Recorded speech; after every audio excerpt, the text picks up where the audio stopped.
Okay, तो सबसे पहले हम लोग आज पढ़ रहे हैं cash flow statement as a whole. तो cash flow statement as a whole में आपके पास दो पेजेस हैं। तो एक जो है ये है, एक ही क्वेश्चन है जिसमें आगे बैलेंस शीट दिख रही होगी सब लोगों को और पीछे notes to accounts and the adjustments. और दूसरा एक और पेज होगा आप लोगों के पास, उसमें क्या है, इसमें दो क्वेश्चंस हैं, एक आगे दिख रहा है और एक पीछे दिख रहा है। अच्छा, आगे लिखा हुआ है आपको सिर्फ सॉल्व करना है इन्वेस्टिंग और फाइनेंसिंग, मतलब एक क्वेश्चन लिखा हुआ है इन्वेस्टिंग फाइनेंसिंग और दूसरे क्वेश्चन में लिखा हुआ है सिर्फ ऑपरेटिंग। पर हम लोग को एज अ होल पूरा फुल फ्लेजेड ही करना है दोनों ही क्वेश्चंस में। तो सबसे पहले जो हमारा काम होता है वो काम क्या होता है हमारा, टू मेक अ फॉर्मेट। तो स्टार्ट करेंगे हम लोग फॉर्मेट बनाना।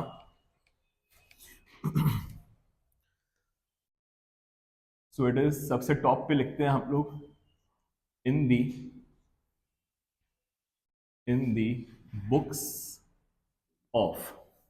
ये बुक्स हैं आपकी। अच्छा, इसमें कुछ गिवन नहीं है, जो हम लोग एक क्वेश्चन कर रहे हैं, इन दी बुक्स ऑफ कुछ नहीं, तो डॉट डॉट डॉट डॉट पर लिखना कंपलसरी है। इसके बाद आप डालोगे हेडिंग कैश फ्लो स्टेटमेंट। इसके बाद आता है आपका for the year ended 31st March 2025, ये हो गया। इसके बाद आता है आपका सीरियल नंबर, पर्टिकुलर्स एंड आते हैं आपके अमाउंट्स के दो columns.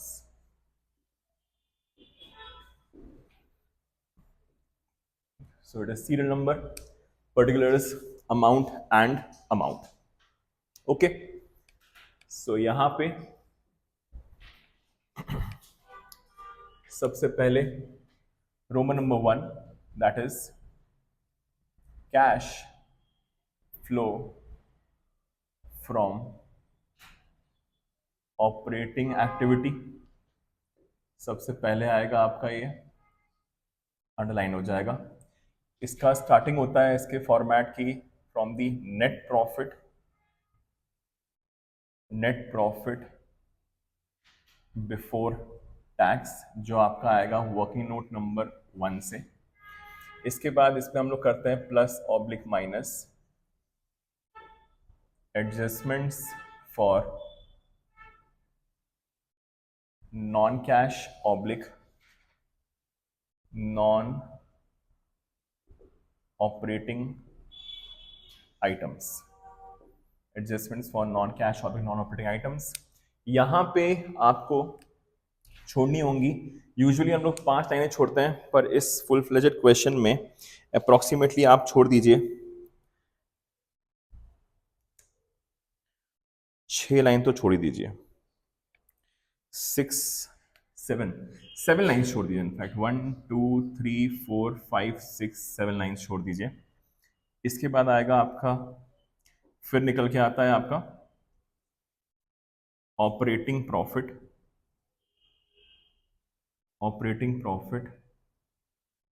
Before working capital changes.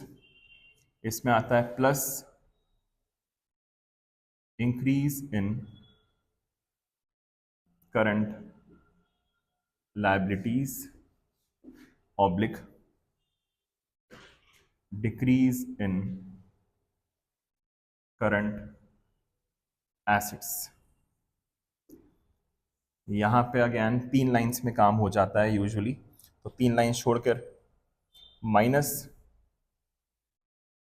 Increase in current assets oblique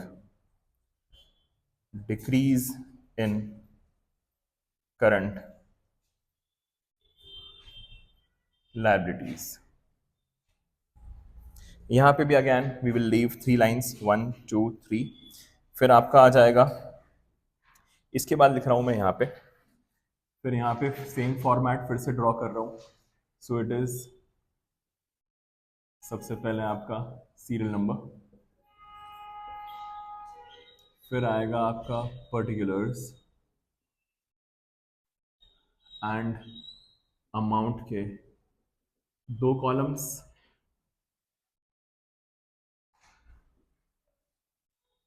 यहाँ पे आएगा आपका cash generated from operations, cash generated from operations. इसमें से माइनस यूजुअली सिर्फ एक ही चीज होती है, टैक्सेस पेड। फिर यहाँ पे cash flow from operating activity is the ultimate answer. ये लिख देता हूं, cash flow from operating activity. इसके बाद एक लाइन छोड़ के रोमन नंबर 2 हेडिंग आएगी आपकी cash flow from investing activity, cash flow from investing activity. इसके बाद यहां पे हम लोग छोड़ेंगे 1 2 3 4 5 6 7 लाइन्स। फिर यहां पे आ जाएगा आपका cash flow from investing activity.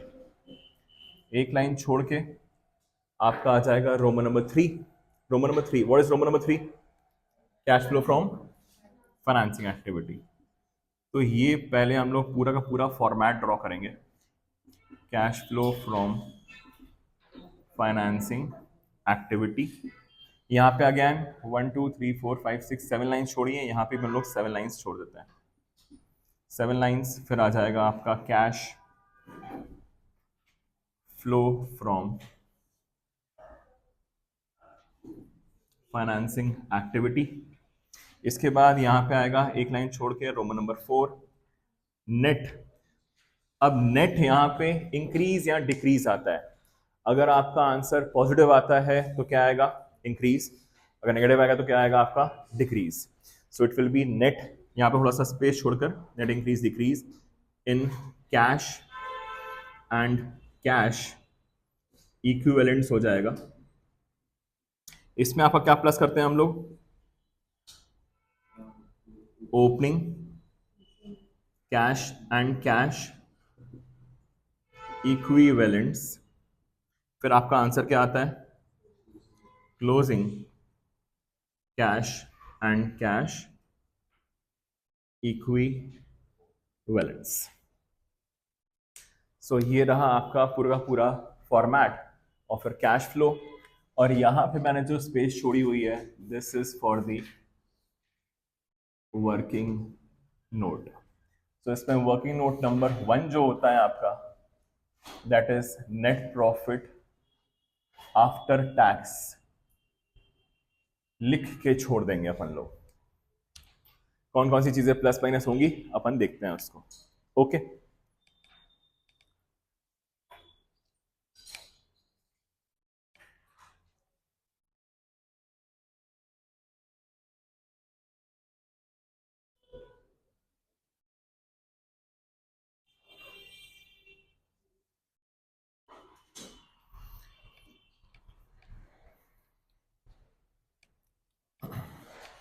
Okay. सो यहाँ पे सबसे पहले हम लोग ये वाला क्वेश्चन कर रहे हैं। तो आई होप सबने बना लिया होगा फॉर्मेट। ये अगर ये सबका फॉर्मेट बन गया है तो ही हम लोग स्टार्ट कर पाएंगे। और ये जो फॉर्मेट होता है, जब भी आप लोग देखेंगे क्वेश्चन में, देखिए आजकल क्या हो रहा है, सीबीएसई में फुल फ्लेजेड क्वेश्चन नहीं ही आ रहा है। वो लोग सिर्फ और सिर्फ पूछ रहे हैं आपसे या तो इन्वेस्टिंग, या तो फाइनेंसिंग, या तो ऑपरेटिंग। ठीक है, हम लोगों ने हर टाइप के क्वेश्चंस पिछले 3 क्लासेस में कर लिए हैं। अब आज हम लोग फुल फ्लेजेड कर तो रहे हैं, पर सीबीएसई ने ये पूछना आजकल बंद ही कर दिया है। यूजुअली वो नहीं ही पूछ रही है, वो इंडिविजुअली पूछ रही है वो। पर इससे आपको कॉम्प्रिहेंसिव तरीके से कैश फ्लो हो जाएगा आपका। ठीक है, चलो स्टार्ट करते हैं। तो आपके प्री बोर्ड्स में भी तो आपके प्री बोर्ड्स में भी क्या होगा, कोई एक आएगा, दैट इज 3 है तो 3 में से कोई 2 आ जाएंगे या तो और आ जाएगा, तो आएगा सिर्फ इंडिविजुअली, ठीक है, as a whole cash flow बनाने का नहीं आएगा। चलो स्टार्ट करते हैं हम लोग कैश फ्लो। तो अगर सबका फॉर्मेट बन गया है, करें स्टार्ट, हो गया सबका फॉर्मेट, ठीक है। सो यहाँ पे आपके पास बैलेंस शीट गिवन है, बैलेंस शीट के ठीक पीछे गिवन है नोट्स टू अकाउंट्स, गिवन है, दिख रहा है क्या? उसके जस्ट नीचे क्या गिवन है आपके पास, एडिशनल इंफॉर्मेशन, दिख रहा है? इसमें हम लोग स्टार्ट करेंगे सबसे पहले वाले एडिशनल इंफॉर्मेशन से, थोड़ा ध्यान से पढ़ेंगे क्या लिखा हुआ है। प्रपोज डिविडेंड आपके पास गिवन है प्रीवियस ईयर का और आपके पास गिवन है करंट ईयर का, एक गिवन है प्रीवियस ईयर का और एक गिवन है करंट ईयर का। ओके, तो यहां पे हम लोग हमेशा ही कौन सा लेते हैं, प्रीवियस ईयर। तो यहां पे प्रीवियस ईयर कितना गिवन है आपको, 90,000, तो 90,000 लेंगे। बट जैसे ही आप ये 90,000 लेंगे, आपको एक और चीज का ध्यान रखना होता है। कौन सी चीज का? आपको एक और चीज का ध्यान रखना पड़ता है, that is your unclaimed dividend के नाम से अगर कोई आइटम है कि नहीं है। प्लीज देखेंगे अपने करंट लायबिलिटी में, क्या हमारे पास अदर करंट लायबिलिटी नाम की कोई चीज है क्या? यस वी डू हैव, उसमें लिखा हुआ है नोट नंबर 2, दिख रहा है? तो आएंगे नोट नंबर 2 में, यहां पे लिखा हुआ है अदर करंट लायबिलिटीज में अनक्लेम्ड डिविडेंड पहले था 40,000, अब हो गया है बढ़ के कितना, वो 60,000। इसका साफ मतलब ये है कि पिछले साल आपने कितना डिविडेंड पे नहीं किया था, 40,000, अब बढ़कर वो कितना हो गया है, 60। मतलब इस साल आपने कितना डिविडेंड पे नहीं किया, 20,000। समझिएगा प्लीज बहुत ध्यान से, 40,000 पहले से चला आ रहा था, बढ़कर अब कितना हो गया है, 60,000। Is that okay? अगर 60,000 हो गया है बढ़कर, तो मतलब कि जो 20,000 बड़े हैं वो इस साल के रहे होंगे। तो जो आपको 90,000 पे करना था, उसमें से आपने एक्चुअल में पे कितना किया होगा, सिर्फ 70,000। Is that clear? ये हम लोग ऑलरेडी पढ़ चुके हैं फाइनेंसिंग एक्टिविटी जब क्वेश्चन कर रहे थे। सो यहां पे भी वही होगा। Please come to your financing activity. यहां पे लिखेंगे अपन लोग dividend paid, we will write dividend paid, और ये हो जाएगा आपका 90,000 पे करना था, जिसमें से 20,000 रुपीज हम लोग पे नहीं कर पाए क्योंकि आपका अनक्लेम डिविडेंड बढ़ गया है। कितने से बढ़ गया है, 20,000। उतना ही अमाउंट आपको यहां पे माइनस करना होता है। तो ये अल्टीमेटली आपने पे किया होगा 70,000, ये आ जाएगा आपके ब्रैकेट्स में बीच वाले अमाउंट कॉलम में, ठीक है। ऑपरेटिंग एक्टिविटी में हम लोग चीजों को अंदर लिखते हैं, बट इन्वेस्टिंग और फाइनेंसिंग में आप डायरेक्टली चीजों को बाहर ही लिखते हो। Is that okay? समझता है यहां तक? ठीक है। अब अगर यहां तक क्लियर है, तो क्योंकि एडिशनल इंफॉर्मेशन है, it always has dual effect. तो पहला इफेक्ट क्या हो गया आपका, फाइनेंसिंग एक्टिविटी। दूसरा इफेक्ट कहां जाएगा आपका, ये ऑपरेटिंग एक्टिविटी के वर्किंग नोट में। तो यहां पे लिखेंगे हम लोग प्लस आईजीपीपी का, यहां पे आ गया आपका प्रपोज्ड डिविडेंड। अब यहां पे मैंने आपको समझाया था कि यहां पे कुछ माइनस नहीं करना होता, यहां पे एज इट इज 90,000 ही आ जाएगा, द प्रीवियस ईयर फिगर, ठीक है। ये जो करंट लायबिलिटी है, इसका इफेक्ट आपके ऑपरेटिंग में कहीं नहीं होगा, सिर्फ और सिर्फ फाइनेंसिंग में हो जाएगा। क्लियर? समझता है यहां तक? नेक्स्ट सेकेंड पॉइंट हम लोग ऑलरेडी पढ़ चुके हैं जब उन्होंने individual financing account financing activity पढ़ा था। अब ये फिर से पढ़ रहे हैं, एज अ होल क्या होगा ये देख लेते हैं। तो लिखा हुआ है यहां पे, bonus was issued to equity shareholders at the rate 4:1। अगर 4:1 के रेशियो में इशू कर रहे हैं, का मतलब ये हो गया कि अगर किसी के पास 4 शेयर्स अवेलेबल हैं, उनको हम लोग कितने शेयर्स फ्री में दे रहे हैं, 1 शेयर। आई रिपीट, अगर किसी के पास कितने शेयर्स अवेलेबल हैं, 4, हम लोग कितने फ्री में देंगे, 1। Is that okay? अब आइए अपने शेयर कैपिटल में, बैलेंस शीट में। Please come to the balance sheet. वहां पे शेयर होल्डर्स फंड है, शेयर होल्डर्स फंड में सबसे पहला आइटम है आपके पास शेयर कैपिटल। तो शेयर कैपिटल देखिए कितना गिवन है आपके पास, पहले कितना था आपके पास, वो 5 लाख, अब कितना हो गया है वो, 9 लाख। तो 5 लाख से 9 लाख का मतलब क्या हो गया, 4 लाख बढ़ गया, हाँ कि ना?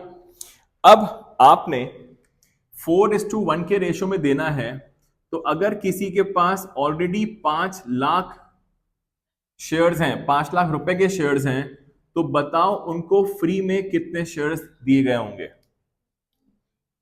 बहुत ध्यान से समझिएगा इस चीज को, फिर से रिपीट कर देता हूं मैंने ये बोला कि क्वेश्चन में लिखा हुआ है कि कंपनी ने बोनस इशू किया है। बहुत ध्यान से देखेंगे, bonus was issued to equity shareholders at the rate 4:1। तो इसका मतलब होता है कि जिन लोगों के पास भी 4 शेयर्स पहले से रखे हुए थे, उन लोगों को कितने शेयर्स फ्री में देंगे हम लोग? 1। जिसके पास 4 है उसको हम लोग कितने देंगे? 1। तो हमारे पास पहले से शेयर कैपिटल में देखिए कितना अमाउंट लिखा हुआ है? 5 लाख। कितना लिखा हुआ है? अगर 5 लाख रुपए लिखा हुआ है तो 5 लाख का मतलब ये होता है, हमारा शेयर की कीमत यूजुअली 10 रुपए होती है, तो एक्चुअल में लोगों के पास शेयर्स हैं कितने? 50,000। लोगों के पास 50,000 शेयर्स रखे हुए हैं। अगर 4:1 के रेशो में देना है हम लोगों को, तो बताओ 50,000 शेयर्स के हिसाब से कितना दिया जाएगा। तो यहां पे क्या करेंगे अपन लोग? Cross multiply. सो यहां पे अगर आप क्रॉस मल्टीप्लाई करोगे, so this will give you 50,000 multiplied by 1 divide by 4, कितना आ जाएगा ये? 12,500 शेयर्स आपने फ्री में दे दिए होंगे। Is that clear? कितने शेयर्स दे दिए आपने फ्री में? 12,500। क्लियर यहां तक? नहीं नहीं नहीं, ये पहले देखो ना वहां पे क्या लिखा हुआ है। आपके पास पिछले साल कितने रखे हुए हैं? 5 लाख। मतलब कि 5 लाख का मतलब हो गया 50,000 शेयर्स ऑलरेडी इशूड हैं। अब वो बढ़कर कितना हो गया है? 9 लाख। कितना हो गया बढ़कर वो? 9 लाख।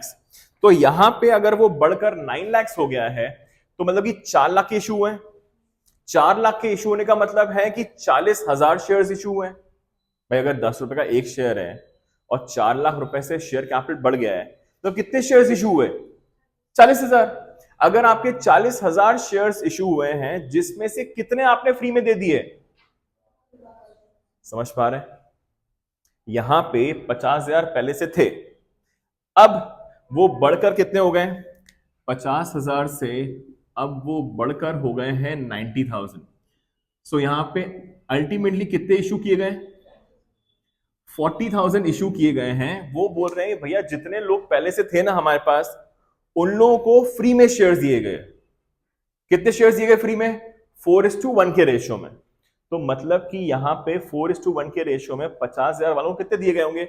ये जब उन्होंने निकाला तो कितना आ गया? 12,500। तो आउट ऑफ दिस 40,000, 12,500 शेयर्स हम लोगों ने फ्री में बांट दिए हैं। इतना समझ में आ पाता है कि नहीं आता इतना? तो जब आपने 12,500 शेयर्स को फ्री में बांट दिया है, तो एक बात बताइए, तो ये इसका कुछ कैश का इनफ्लो आउटफ्लो होगा क्या? नहीं होगा। समझिएगा प्लीज बहुत ध्यान से, इससे आपका कैश का इनफ्लो एंड आउटफ्लो कुछ भी नहीं होगा। Is that clear? ठीक है, तो हम लोग इसको अपने फाइनेंसिंग एक्टिविटी में रिकॉर्ड नहीं करेंगे। ओके, बढ़े आगे। अब आगे लिखा हुआ है आपका, अब आगे लिखा हुआ है, अच्छा, and ₹1 lakh were issued at a premium of 10%। आपने बाकी 1 लाख रुपए कहां इशू कर दिया? आपने 10% प्रीमियम पे इशू कर दिया। किसको इशू किया आपने? ये टू दी पब्लिक। तो अगर आपने 1 लाख के शेयर्स इशू किए हैं पब्लिक को एट अ प्रीमियम ऑफ 10%, का मतलब क्या हो गया? आपके पास 1,10,000 रुपए आ गए होंगे। 1 लाख के शेयर्स, वहां पे लिखा हुआ है ₹1 लाख। 1 लाख शेयर्स इशू नहीं किए हैं, ₹1 लाख मतलब कि 1 लाख रुपए के शेयर्स। तो 1 लाख रुपए के शेयर्स का मतलब क्या हो गया? 10,000 शेयर्स। तो यहां पे नेक्स्ट जो चीज आएगी वो आएगी आपकी कितनी? 10,000 शेयर्स। ये जो आपने 10,000 शेयर्स इशू किए, क्या किया आपने? ये जो आपने 10,000 शेयर्स इशू किए, क्या इसके लिए आपके पास कुछ कैश आया क्या? यस। तो ये आपका फाइनेंसिंग एक्टिविटी में जरूर जाएगा। समझ पा रहे हैं? ये हम लोग ऑलरेडी पढ़ चुके हैं फाइनेंसिंग में, जब हमने पढ़ा था ये, कि वहां पे भी यही चीज हुआ था। नेक्स्ट नेक्स्ट लिखा हुआ है and others were issued to Vedantu limited for purchase of machinery and also paid some amount through cheque. तो हम लोगों ने कुछ मशीन खरीदी उससे, किससे परचेज करी हम लोगों ने मशीन? वेदांतु लिमिटेड से। उसको हमने जितने बचे कुचे शेयर्स हैं वो इशू कर दिए और कुछ अमाउंट हम लोगों ने कैसे पे किया? चेक के थ्रू। ठीक है, सो यहां पर बचे कुचे शेयर्स कितने हैं पहले ये देख लेते हैं। कितने बचे कुचे शेयर्स हैं? 17,500 बचे कुचे शेयर्स हैं जो आपने again consideration other than cash के वजह से इशू किए। आपने क्या परचेज कर लिया? मशीन। आप मशीन लेकर आ गए और कितने के शेयर्स दे दिया आपने? 1,75,000 के। 17,500 क्या है? ये शेयर्स हैं, 10 रुपए का एक, टोटल कितना हो गया? 1,75,000 के तो आपने शेयर्स दे दिए उस पर्टिकुलर मशीन को खरीदने के लिए। क्या खरीदने के लिए? मशीन खरीदने के लिए। Is that clear? समझ आ पा रही है यहां पे चीजें? ठीक है, सो यहां पर ये चीज आपके फाइनेंसिंग में एक्टिविटी में नहीं आएगा क्योंकि ये cash, there is no cash का इनफ्लो और आउटफ्लो। इसमें कुछ भी कैश का इनफ्लो आउटफ्लो नहीं हुआ। नेक्स्ट, ये क्योंकि बोनस था, ये फ्री के शेयर्स थे, यहां पे अगेन ये भी आपके फाइनेंसिंग एक्टिविटी में नहीं आएगा। क्यों नहीं आएगा? क्योंकि आपने ये शेयर्स इशू किए किसको? वेदांतु लिमिटेड को। क्यों इशू किए? मशीन आई वहां से। कैश आया क्या? क्या आया आपके पास? मशीन आई। तो अगेन हम लोग क्या बना रहे हैं? Cash flow statement. Is that okay? तो ये भी आपके फाइनेंसिंग एक्टिविटी में नहीं आएगा। ओके, अब एक बात बताइए, क्या आपका ये वाला अमाउंट आएगा क्या फाइनेंसिंग में? यस, क्योंकि ये आपने किसको इशू किए? पब्लिक को। उन्होंने आपको क्या दिया होगा? कैश दिया होगा। तो आएंगे प्लीज फाइनेंसिंग एक्टिविटी में और ये प्लीज वर्किंग नोट बनाएंगे इस तरीके से पूरा। So proceeds from, so it is proceeds from issue of share capital. यहां पे आ जाएगा आपका 1,10,000। यहां पे कितना आ जाएगा आपके पास? 1,10,000। 1,10,000 क्यों आ रहा है? क्योंकि आपने 1 लाख के शेयर्स इशू किए 10,000 के प्रीमियम पर। सो it is proceeds from issue of share capital 1,10,000। Okay, समझता है यहां तक? अब क्योंकि यहां पे आपकी मशीनरी का भी जिक्र हो गया है जिसको हमने 1,75,000 के शेयर्स दे दिए हैं, तो let's make an account of machinery as well. तो अब बनाते हैं हम लोग मशीनरी का अकाउंट। ये हमने लिख लिया क्या? अब यहां पे बनाएंगे, ये था आपका बेसिकली जो बनाया था मैंने, this was working note number 2। अब बनाते हैं हम लोग वर्किंग नोट नंबर 3। लिखिए प्लीज वर्किंग नोट नंबर 3। इसमें बना लेते हैं हम लोग एक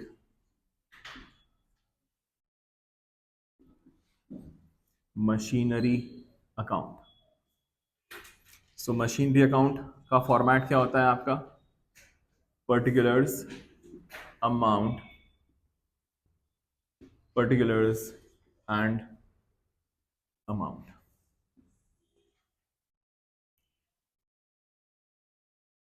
पर्टिकुलर्स अमाउंट, पर्टिकुलर्स अमाउंट। ठीक है, तो मशीनरी चेक करेंगे प्लीज।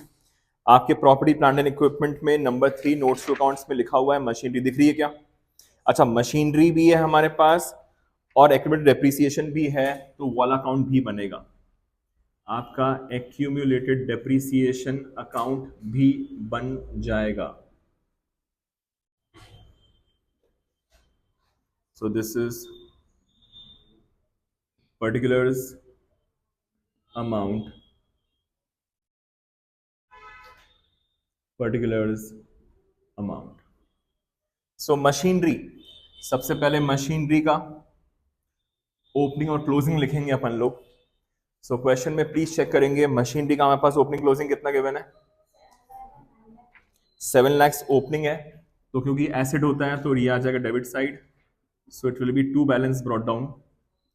7 lakhs हमारे पास पहले से गिवन था. After leaving 3 lines, in fact, leave more lines now. Leave 4 lines and write down by balance carried down.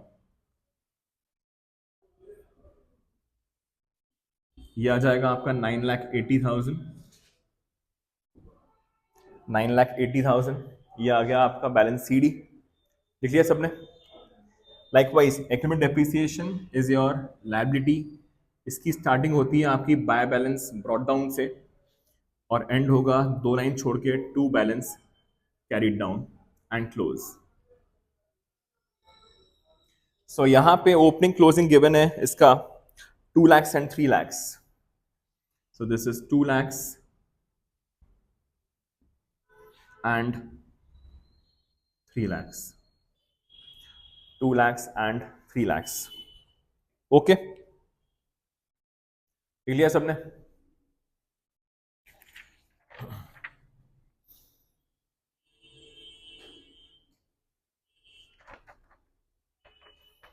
हो गया?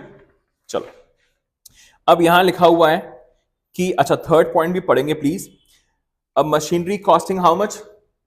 2 lakhs. Equipment depreciation there on how much? 50,000. तो अगर 50,000 का डेप्रिसिएशन लग चुका है उस मशीनरी पे जो हम लोग बेच रहे हैं, वो कहां लिखेंगे अपन लोग?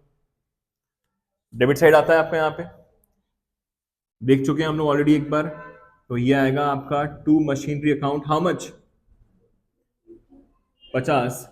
और यही चीज यहां पे आ जाएगा with the name by equipment depreciation how much? 50,000. तो ये हो गया 50-50. थर्ड पॉइंट पढ़ रहे हैं हम लोग, एडिशनल इंफॉर्मेशन नंबर 3. सो यहां पे 2 lakhs की मशीन थी जिसमें डेप्रिसिएशन आज तक कितना लग गया? 50. कितनी वैल्यू बची होगी? 1,50,000. 1,50,000 machinery was sold at a loss of, so loss is to be recorded on the credit side, so it is by loss how much? So we must have sold the machinery for 1,30,000. So we sold the machinery for 1,30,000. ये आपका खत्म हो गया point number 3. हो गया. अब हम लोग किसको क्लोज करते हैं? अपने इक्विपमेंट डेप्रिसिएशन अकाउंट क्लोज करते हैं. कर दें क्लोज. सो यहां पे कौन सा साइड हैवी आ रहा है आपका? सो 350 एंड इस साइड भी 350. तो कितना डेप्रिसिएशन करके आ जाएगा आपका? सो it will B bye depreciation account 1,50,000. हो गया क्लोज वाला? समझता है यहां तक? ओके. अब अगर यहां तक क्लियर है, सो यहां पे लिखा हुआ है आपका कि फर्स्ट, वापस से सेकंड पॉइंट पे आ रहा हूं.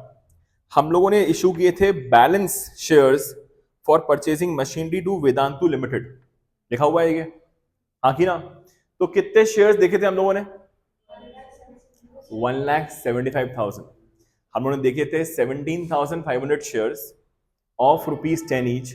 तो यहां पे आ जाएगा मशीनरी अकाउंट डेबिट. तो यहां पे आ जाएगा 2 शेयर कैपिटल.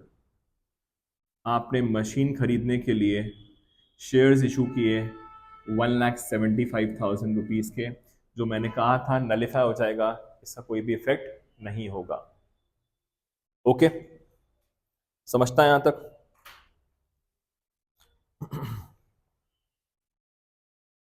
हो गया यहां तक? ठीक है. अब अगर यहां तक हो गया है तो आगे बढ़ेंगे. अब यहां पे लिखा हुआ था एंड फर्स्ट पॉइंट पे आएंगे, and also paid some amount through cheque.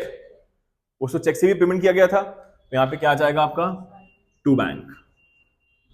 तो आपने मशीन खरीदी, कुछ अमाउंट दिया आपने शेयर्स के थ्रू और कुछ अमाउंट दिया आपने बैंक के थ्रू. अब आप नॉर्मली इस अकाउंट को क्लोज कर देंगे and you will get the balance. तो सम अमाउंट ये हो जाएगा सम अमाउंट. सो यहां पे 980 कितना? ये 1180 आ रहा है क्या?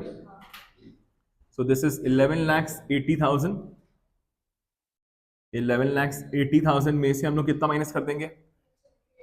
875. कितना आ जाएगा? 3,05,000.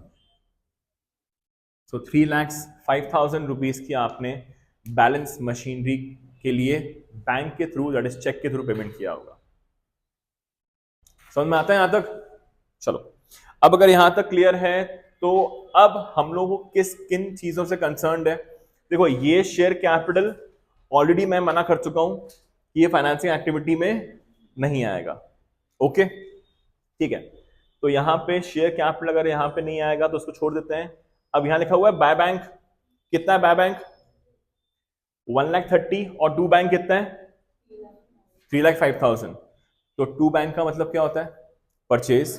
तो आएंगे इन्वेस्टिंग एक्टिविटी में, so we will write purchase of, so we will write purchase of machinery, how much? 3,05,000 in the brackets, and we have sold as well, so it will be proceeds from sale of machinery। कितने की बेची हम लोगों ने? 1,30,000। So we sold the machinery for 1,30,000 and we purchased the machinery for 3,05,000। यहां तक clear हो गया? समझता है यहां तक?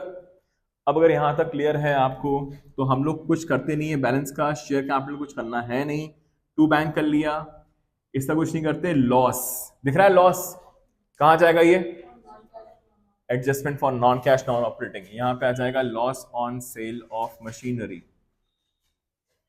Loss on sale of machinery, और अंदर ही अमाउंट आएगा। कितना अमाउंट है? ये आपके अमाउंट वाले कॉलम में नहीं लिखा है मैंने, ये और अंदर लिखा हुआ है अमाउंट, ठीक है। तो this is loss on sale of machinery 20,000 plus होगा ये प्रॉफिट आपका क्या हो गया होगा? नेट प्रॉफिट कम हो गया होगा, प्लस कर देंगे। ये हो गया, बैंक ऑलरेडी हो गया, सीडी बीडी से कोई मतलब नहीं होता, ब्रॉड डाउन कैट डाउन से कोई मतलब नहीं है। डेप्रीसिएशन कितना आ गया आपका? तो ये भी आ जाएगा यहीं पे। So depreciation on machinery, so it is depreciation on machinery. कितना आया था हमारा अमाउंट? 1,50,000। सो 1,50,000 हमारा अमाउंट आ गया था। सो आई होप ये खत्म हो गया, खत्म हो गया वाला पॉइंट, समझता है पक्का? ठीक है।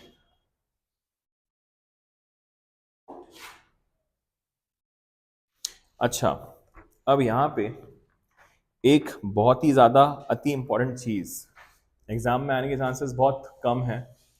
ये बोनस वाला जब भी क्वेश्चन आएगा, usually they will ask for, क्या बोलेंगे वो लोग? वो आपको बोलेंगे कि आप बनाओ फाइनेंसिंग एक्टिविटी, ठीक है। ऑपरेटिंग कम ही आएगा। अब क्योंकि इसके पीछे कारण क्या है? क्योंकि हम लोगों ने बोनस एज सच पढ़ा नहीं है, एक प्रॉपर टॉपिक, ठीक है ना। बोनस आपका है भी नहीं, हम लोगों को सिर्फ इतना देखना था कि कितने इशू किए आप लोगों ने, उतना हो गया। क्या होता है बोनस का मतलब? होता है फ्री के शेयर्स। बोनस का मतलब होता है फ्री के शेयर्स। लोगों के लिए फ्री होता है, हमारे लिए फ्री नहीं होता है। समझिएगा बहुत ध्यान से ये चीज को। एक कंपनी अगर कोई आइटम फ्री में देती है तो वो फ्री किसके लिए होता है? कस्टमर्स के लिए। पर हमने तो मेहनत करी होगी ना, हमने तो वो प्रोडक्ट बनाया होगा, तो हमारा तो खर्चा हुआ होगा। तो अगर आपने किसी चीज को बोनस में दे दिया है शेयर्स को, तो आपने वो बोनस देने के लिए पैसे लाए कहां से होगे आप? भाई आप तो लेकर आए होगे ना। तो आप लेकर आते हो usually from your general reserve. कहां से लेकर आते हो आप? Usually from your general reserve. या तो आप जनरल रिजर्व से निकाल लो पैसा वो, या तो आप अपने statement of profit and loss से निकाल लो, ठीक है। Is that clear? तो यहां पे कायदे से क्वेश्चन में आपका जनरल रिजर्व आपका कम होते हुए दिखना चाहिए। देखिए यूजुअली कभी होता नहीं है कम। आपने जब भी क्वेश्चंस किए हैं, हम लोगों ने जितने भी क्वेश्चंस किए हैं, हमेशा ही आपका जनरल रिजर्व क्या होता है? बढ़ता है। और जैसे ही आपका जनरल रिजर्व बढ़ता है तो आप क्या करते हो? उसको यहां पे आके प्लस कर देते हो। पर कभी कम हुआ है क्या आज तक? कभी भी कम नहीं हुआ है। वो कम कब होता है? जब आप बोनस इशू करते हो। Is that okay? तो क्वेश्चन में देखिए क्या हमारे पास जनरल रिजर्व नाम की कोई चीज है, गिवन है क्या? नहीं गिवन है, हमारे पास जनरल रिजर्व गिवन नहीं है, नहीं दिख रहा? ठीक है, तो इसका मतलब है कि ये कहां से इशू किया गया होगा? Statement of profit and loss से। समझ आ गया? तो यहां पे सिंपली आपको करना ये होगा, यहां पे प्लस कर देंगे आप बोनस, सिंपली यहां पे प्लस कर दो आप बोनस इशूड, यहां पे लिख देंगे बोनस इशूड। मतलब फिर बोल रहा हूं बहुत rarest of the rare case में ऐसा क्वेश्चन आएगा, एग्जाम में नहीं ही आएगा। जब भी बोनस होगा तो ऑपरेटिंग कभी बनाने को नहीं आएगा, क्योंकि उसमें ये सब करना पड़ता है आपको। तो बोनस आपने कितने शेयर्स बोनस में दिए थे? 12,500 शेयर्स दिए थे। कितने रुपए का? 10 रुपए का एक, तो 1,25,000। तो 1,25,000 से आपका प्रॉफिट क्या हो गया होगा? कम हो गया होगा, क्योंकि आपने प्रॉफिट से निकाल कर ही उनको दिया होगा। तो इसलिए हम लोगों ने यहां पे क्या कर दिया? बोनस इशूड 1,25,000 को प्लस कर दिया। समझता है यहां तक? क्लियर है क्या यहां तक? ठीक है, चलो तो ये खत्म हो गया आपका फर्स्ट पॉइंट, सेकंड पॉइंट और थर्ड पॉइंट। अब कहां पे आ जाए अपन लोग? फोर्थ पॉइंट पे। तो फोर्थ पॉइंट में ये लिखा हुआ है, फोर्थ पॉइंट में ये लिखा हुआ है कि debentures were redeemed at a premium of 10% on 1 अक्टूबर 2024। क्या करना होता है इसके लिए हम लोगों को? इंटरेस्ट पे करना होता है, हाँ कि ना? सबसे पहले रिडीम हुए हैं तो पहले चेक करेंगे हमारे पास, देखिए डिबेंचर्स कहीं दिख रहे हैं आपको? यस, हमारे पास ये दिख रहे हैं नॉन करंट लायबिलिटीज में, लॉन्ग टर्म बोरोइंग्स में। दिख रहा है क्या? अरे दिख रहा है क्या? ठीक है, तो यहां पे long term borrowings 10% debentures 6 lakh से 5 लाख होते हुए दिख रहे हैं। तो कितने के रिडीम कर दिया आपने? 1 लाख। अगर आपने 1 लाख रुपीस के डिबेंचर्स को रिडीम कर दिया है, किस पर रिडीम किया है आपने? 10% प्रीमियम पर। तो यहां पे आ जाएंगे, किस एक्टिविटी का पार्ट है ये? फाइनेंसिंग। सो यहां लिखेंगे redemption of debentures. Redemption of debentures आपने कितना पे कर दिया होगा? 1 लाख के डिबेंचर्स रिडीम किए एट 10% प्रीमियम, तो आपने 1 लाख तो वापस किए ही किए, 10,000 का प्रीमियम भी वापस कर दिया, 10,000 का प्रीमियम भी वापस कर दिया। Is that okay? समझता है यहां तक? ठीक है, आगे बढ़े अब अपन लोग। अच्छा, डिबेंचर्स पे आपको क्या देना पड़ेगा? इंटरेस्ट।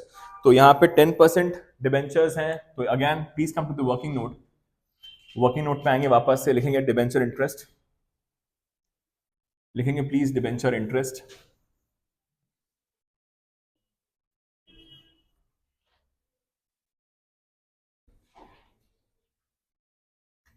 डिबेंचर इंटरेस्ट पहले चेक करेंगे कितना गिवन था पहले से आपके पास। पहले 6 लाख थे, अब कितने हो गए आपके? 5 लाख। कितने की रिडीम कर दिया आपने? 1 लाख। तो पहले तो आपको इंटरेस्ट पे करना पड़ेगा 6 लाख पे। सो यहां पे नंबर 4 है आपका डिबेंचर इंटरेस्ट। डिबेंचर इंटरेस्ट आपके पहले 6 लाख चले होंगे शुरू के 6 महीने, 10% का रेट गिवन है, 6 मंथ्स का इंटरेस्ट कितना आ जाएगा आपका? 30,000। फिर 5 लाख हो गए थे आपके 1 अक्टूबर को, तो 5 लाख का 10% फॉर 6 मंथ्स कितना हो जाएगा? सो 25,000 ये और 30,000 ये। अल्टीमेटली कितना इंटरेस्ट पे करना है आपको? अल्टीमेटली इंटरेस्ट जो आपको पे करना है वो कितना पे करना है? 55,000। यूजुअली हम लोग साल के एंड में या तो साल के स्टार्टिंग में ही देते थे हम लोग इंटरेस्ट, पर क्योंकि आपके mid of the year redeem हुआ है तो कुछ चले होंगे शुरू के 6 महीने और बाकी चले होंगे बाकी के 6 महीने। तो अल्टीमेटली कितना इंटरेस्ट आ गया आपका? 55,000। अब क्वेश्चन में जैसे ही आप इंटरेस्ट देखते हैं, क्वेश्चन में आपकी नजर फिर जानी चाहिए अदर करंट लायबिलिटीज में। क्या आपके पास अदर करंट लायबिलिटीज में कहीं डिबेंचर आउटस्टैंडिंग इंटरेस्ट है क्या? Yes we do have. कितने से कितना हो गया ये? 60 से 90 का मतलब है कि पहले आपने 60,000 रुपए का इंटरेस्ट पे नहीं किया था, अब वो बढ़कर कितना हो गया है 90। आपने और कितना पे नहीं किया 30,000। तो आउट ऑफ 55,000 आप कितना पे नहीं कर पाए 30,000, तो आपने कितना पे कर दिया होगा। तो एक्चुअल में आपके पास से कैश का आउटफ्लो कितना हुआ होगा 25,000। तो आएंगे अपने फाइनेंसिंग एक्टिविटी में, लिखेंगे debenture interest paid, debenture interest paid कितना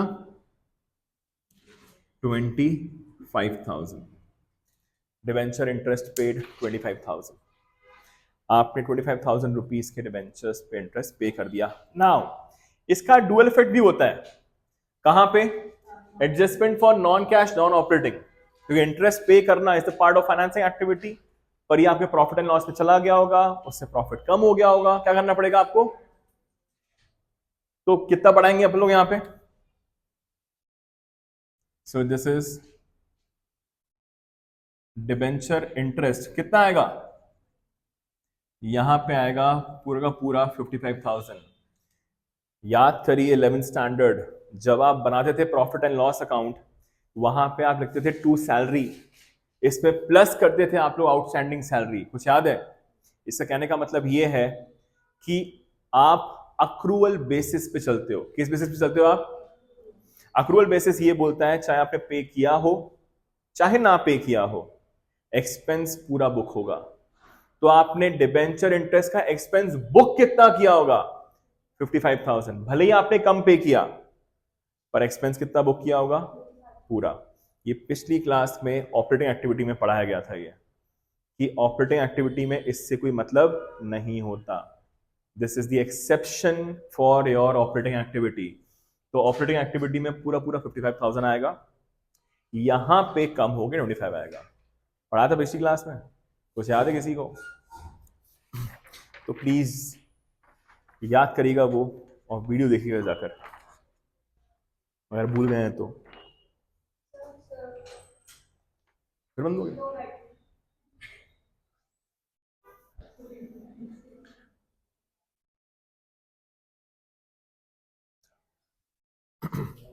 ठीक है, अब अगर यहां तक क्लियर है तो ये हो गया हमारा 4th पॉइंट कंप्लीट। अब आ जाए 5th पॉइंट पे, क्या लिखा हुआ है 5th पॉइंट आपका, interim dividend paid, how much, कहां कहां आता है ये आपका, एक तो वर्किंग नोट में आएगा और फाइनेंसिंग में। कितना इंटरम डिविडेंड 30,000, और कहां आएगा फाइनेंसिंग में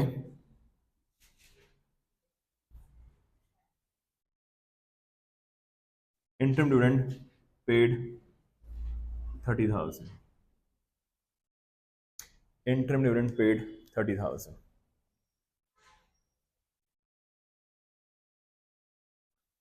हो गया यहां तक। नेक्स्ट क्या है आपके पास,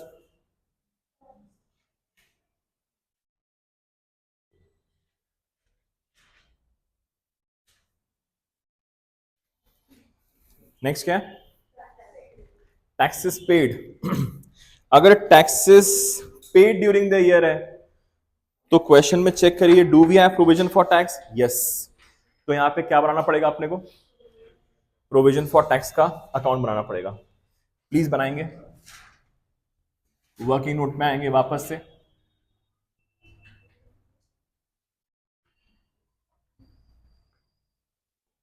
और बनाएंगे नंबर 5,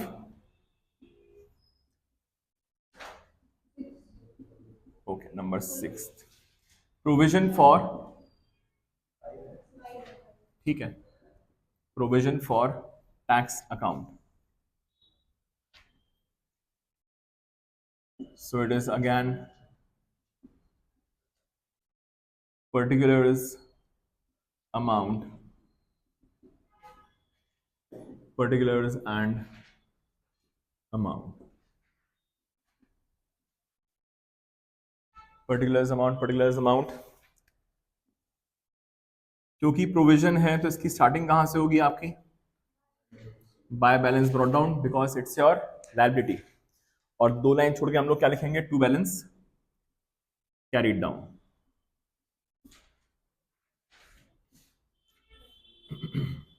ठीक है।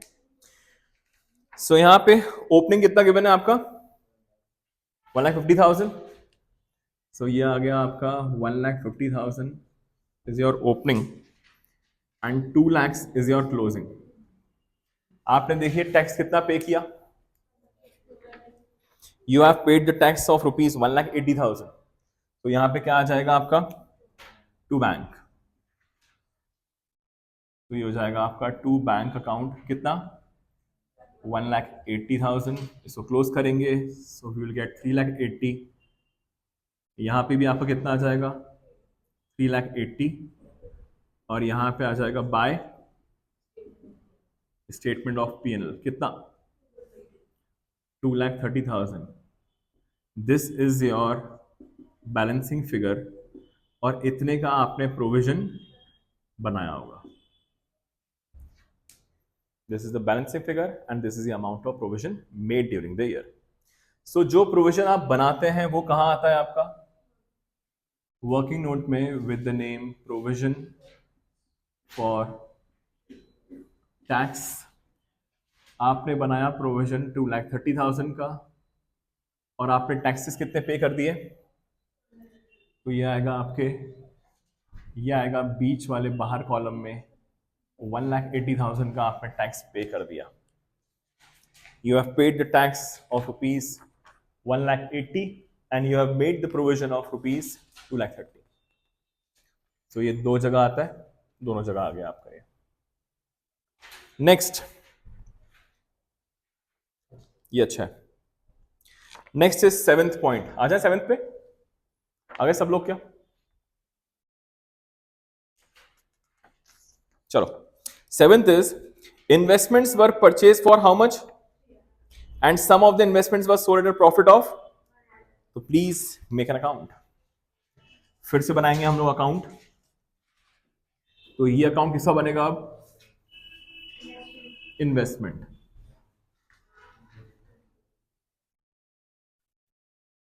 ये बनेगा आपका इन्वेस्टमेंट का account.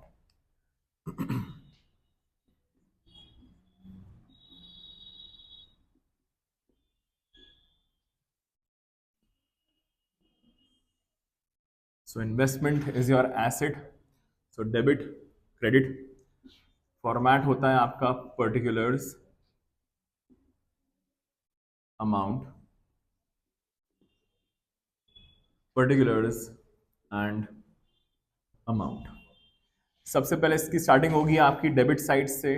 So it will be to balance brought down और 3 लाइन छोड़ के बाय बैलेंस कैरिड डाउन। और ये हो जाएगा आपका close. To balance brought down and by balance carried down. Question में चेक करेंगे क्या हमारे पास कहीं पे इन्वेस्टमेंट दिख रहे हैं क्या, चेक करिए। आपके नॉन करंट एसेट्स में दिख रहे होंगे इन्वेस्टमेंट, दिख रहे हैं क्या। तो कितने थे पहले देखिए, 4 lakhs। अब कितने हो गए, तो ओपनिंग गिवन है आपको 4 lakhs और क्लोजिंग गिवन है आपको 6 lakhs। Opening is 4 lakhs, closing is 6 lakhs। ठीक है। अब यहां बोला गया है कि investments were purchase for rupees how much. तो यहां पे परचेज कहां से होता है आपका, टू बैंक लिखेंगे please. To bank account, we have purchase the investments for rupees 3 lakhs। तो आपने परचेज किया तो टू बैंक आ गया। And some investments were sold at a profit of 1 lakh। अब यहां पे एक अच्छी चीज गिवन है, ध्यान से देखिएगा, which was transferred to capital reserve. ये जो प्रॉफिट हुआ है आपको, ये आपने कहां ट्रांसफर कर दिया, कैपिटल रिजर्व में। ट्रांसफर करने का मतलब ये है कि आपने इसको अपने प्रॉफिट एंड लॉस में नहीं डाला होगा। समझिएगा प्लीज बहुत ध्यान से। अगर आपको प्रॉफिट हुआ या आपको लॉस हुआ, नॉर्मली आप क्या करते हो, कहां लिखते हो उसको, आप प्रॉफिट एंड लॉस में डालते हो, हाँ कि ना।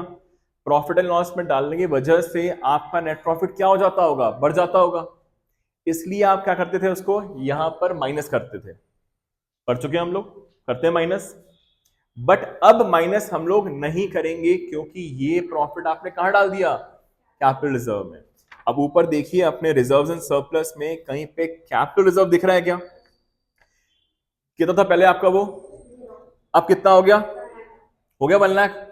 तो मतलब कि यही प्रॉफिट है वो, जिससे आपका कैपिटल रिजर्व बढ़ गया है। तो ना तो इस कैपिटल रिजर्व को कुछ करेंगे अपन लोग, और ना ही यहां पे आपका अमाउंट आएगा profit on sale of investments. ठीक है, अति इंपॉर्टेंट पॉइंट है, एग्जामिनेशन में आने के हाई चांसेस, क्योंकि ये वाला पॉइंट आपका पिछले साल बोर्ड में आया था, कैपिटल रिजर्व वाला। ठीक है, तो अति इंपॉर्टेंट है वाला कि अगर कैपिटल रिजर्व में कोई प्रॉफिट गया है तो वो आपके ऑपरेटिंग एक्टिविटी में नहीं आएगा। इजी। तो यहां पे हम लोग को प्रॉफिट हुआ है, तो मैं यहां पे डायरेक्टली लिख रहा हूं कैपिटल रिजर्व। यहां पे मैं लिख रहा हूं डायरेक्टली कैपिटल रिजर्व। यूजुअली हम लोग लिखते थे टू प्रॉफिट, ताकि याद रहे कि कैपिटल रिजर्व में गया है, तो दिस वाज योर प्रॉफिट। अब इसको क्लोज कर देंगे तो ऑटोमेटिकली हमारा बाय बैंक निकल के आ जाएगा, क्योंकि वहां लिखा हुआ है कुछ इन्वेस्टमेंट्स बेचे, कुछ पता नहीं कितने के, तो that will be your balancing figure by bank. तो समझ में आ जाएगा कि इतने के बेचे गए। सो ये आ गया आपका by balancing by bank. Total कितना हो गया ये? 8 lakhs। यहां पे भी कितना? 8 lakhs। कितने में बेचे गए होंगे? 2 lakhs। Is that clear? ठीक। अब क्योंकि बेचे हैं और आपने परचेज भी किए हैं, तो कहां आएगा आपका ये? Investing. So first of all purchase of investments लिख देते हैं। कितने के परचेज किए? 3 लाख रुपीस के आपने परचेज किए in the brackets. And proceeds from sale of investment, कितने के बेच दिए आपने? 2 lakhs के आपने उठाकर बेच दिए। ओके, सो ये खत्म हो गया आपका लास्ट सेकंड पॉइंट। अब लास्ट पॉइंट आते हैं। आ जाए लास्ट पॉइंट पे, आ जाए क्या?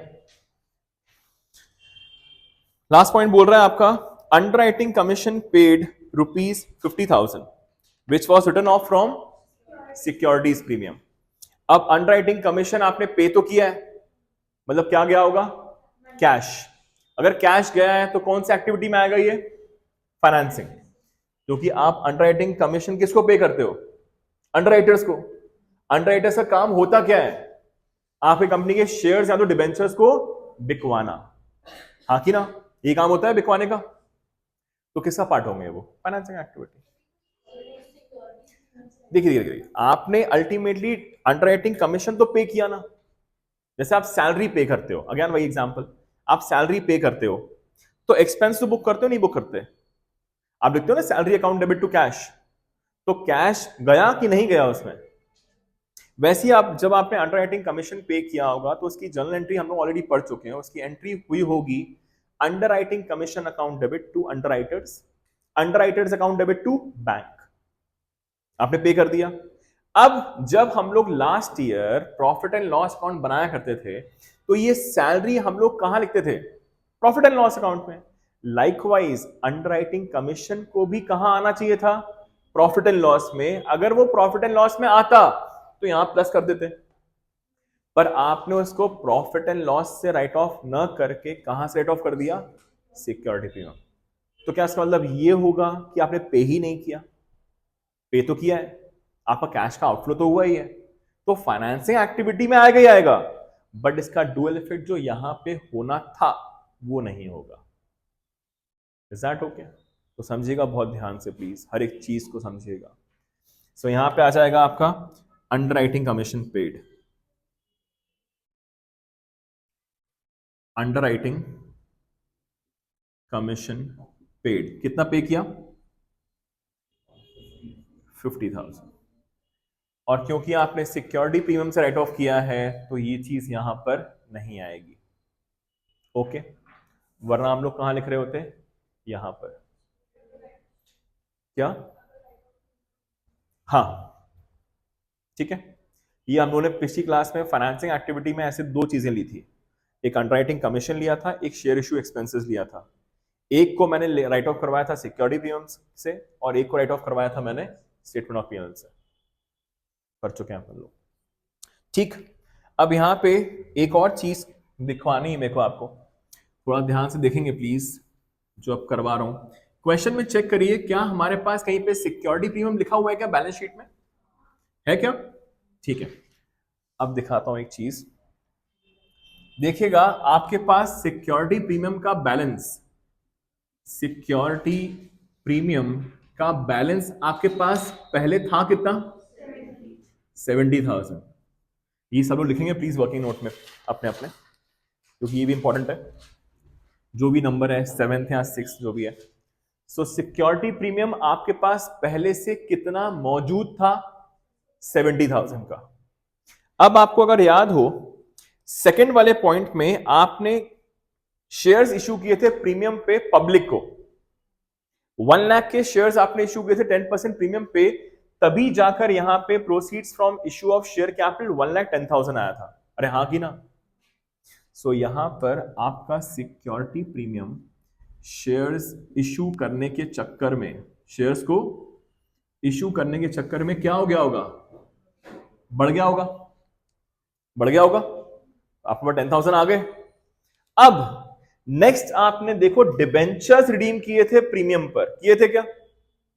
अगर आपने डिबेंचर्स प्रीमियम पर रिडीम किए हैं तो ये लॉस हुआ होगा, तो ये लॉस कहां से राइट ऑफ हुआ होगा? Security premium. तो यहां से आपका ये लॉस भी राइट ऑफ हो गया होगा, किसके वाला? डिबेंचर्स वाला। कितना रुपए? 10,000। हो गया होगा, हो गया होगा। इसके बाद आपने शेयर इशू नहीं, अंडरराइटिंग कमीशन, अंडरराइटिंग कमीशन पे कितना कर दिया? 50,000। तो ये 10,000 माइनस ये 50,000 माइनस, तो 80 में से 60 के कितने बचे? उतना ही दिख रहा है आपको, दिख रहा है उतना ही। सो यहां पे सिक्योरिटी प्रीमियम जितने से कम हुआ है उसका लॉजिक ये रहा, उसका रीजन ये रहा। तो यहां पे अलग से हम लोग कुछ नहीं करेंगे, ठीक, ओके। अब अगर यहां तक क्लियर है तो बढ़ते हैं आगे। ये खत्म हो गए हमारे एडिशनल इंफॉर्मेशंस। अब आते हैं वापस से हम लोग cash flow, that is balance sheet पे। ये सब लिख लिया है क्या? ठीक है,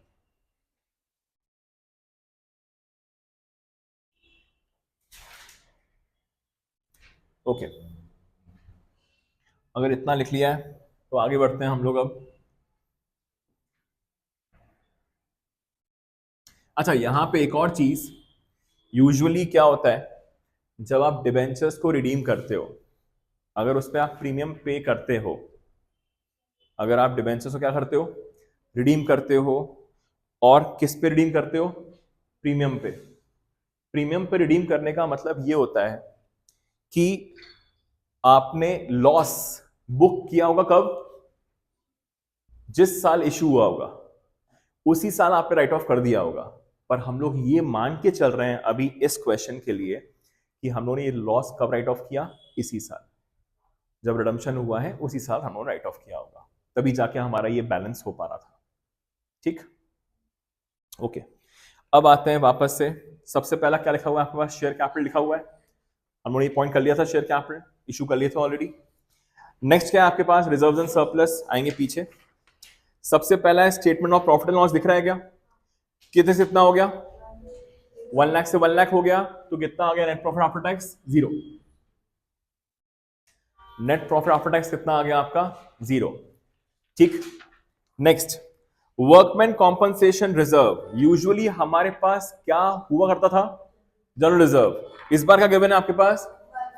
तो वर्कमैन कॉम्पनसेशन रिजर्व भी आ सकता है, ठीक है। तो वर्कमैन कॉम्पनसेशन रिजर्व आपने कहां से बनाया होगा? Statement of profit and loss से ही बनाया होगा। तो प्रॉफिट कम हो गया होगा तो यहां पे हो जाएगा प्लस। जैसे कि आप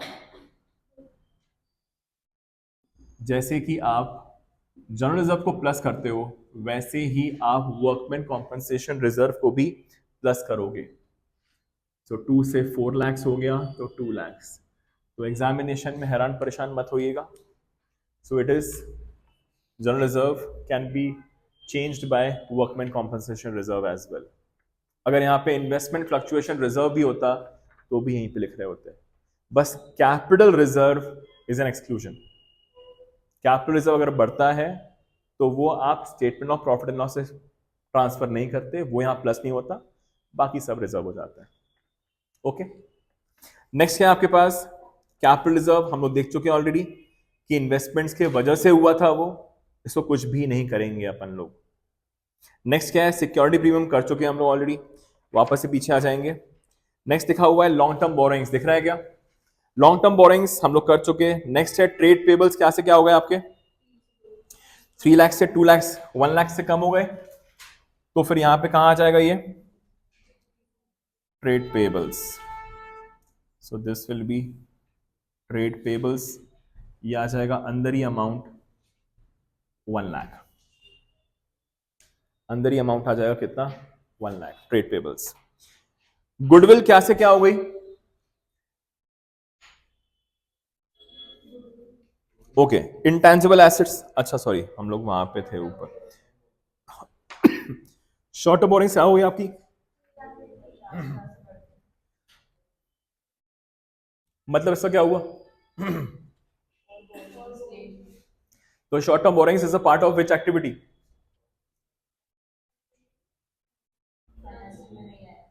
फाइनेंसिंग एक्टिविटी का पार्ट होता है, बताया था मैंने। This is the exception for your current liabilities. Short term borrowings is an exception for operating activity. तो ये कहां आएगा आपका? फाइनेंसिंग एक्टिविटी में। तो यहां पे आएगा, बढ़ गया कम हो गया? तो proceeds from, so it is proceeds from short term borrowings. कितना? 50,000।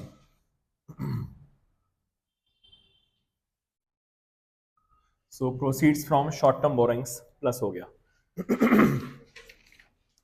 नेक्स्ट है आपके पास शॉर्ट टर्म प्रोविजंस, दिख रहा है क्या? Short term provisions, provision for tax already कर चुके हैं हम लोग। Other current liabilities number 2 already हो चुका हमारा।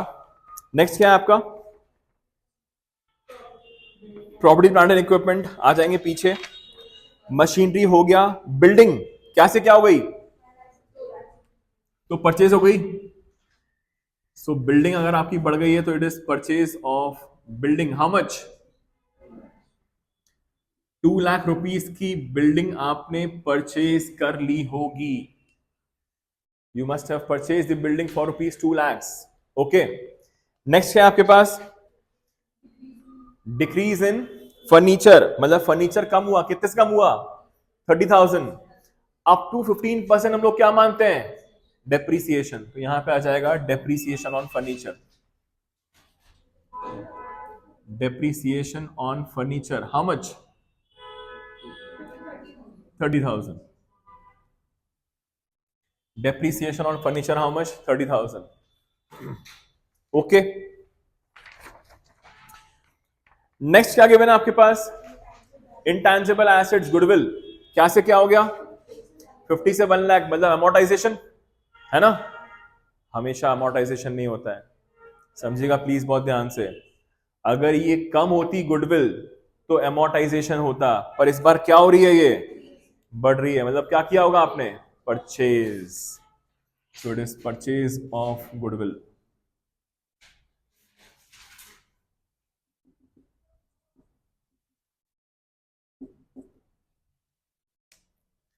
ध्यान रखना है सब छोटी छोटी चीजों का। नेक्स्ट क्या है? नॉन करंट इन्वेस्टमेंट्स कर चुके ऑलरेडी। अच्छा, नॉन करंट इन्वेस्टमेंट्स में हम लोग 10% इंटरेस्ट लगाना भूल गए थे, तो यहां पे इंटरेस्ट भी आएगा। अब यहां पे देखिए वाला पॉइंट पढ़िए, 7th पॉइंट। ये सब कुछ हम लोगों ने कब किया है? 31 मार्च को किया है। तो किस पे इंटरेस्ट लगेगा आपका? 1 अप्रैल वाले पे। तो 4 लाख का 10% कितना होता है? होता है 40,000। तो कितना इंटरेस्ट मिल गया होगा हम लोगों को 40,000। बट बट जब भी आपके पास कोई इंटरेस्ट की चीजें आ जाएं तो अदर करंट लायबिलिटीज और अदर करंट एसेट्स चेक कर लिया करिए आप। क्या आपके पास कोई अदर करंट एसेट है क्या? यहां पे कुछ अक्रूड इंटरेस्ट और इन्वेस्टमेंट लिखा है क्या? तो पहले कितना था वो, अब कितना हो गया, कितने से बढ़ गया? मतलब कि आपको 30,000 मिलना बाकी है। तो 40,000 रुपए का आपको इंटरेस्ट मिलना चाहिए था। कितने का इंटरेस्ट नहीं मिल पाया? तो कितने मिल गए होंगे? 10,000 ओनली। समझ पा रहे हैं? ध्यान ध्यान ध्यान, हर जगह ध्यान।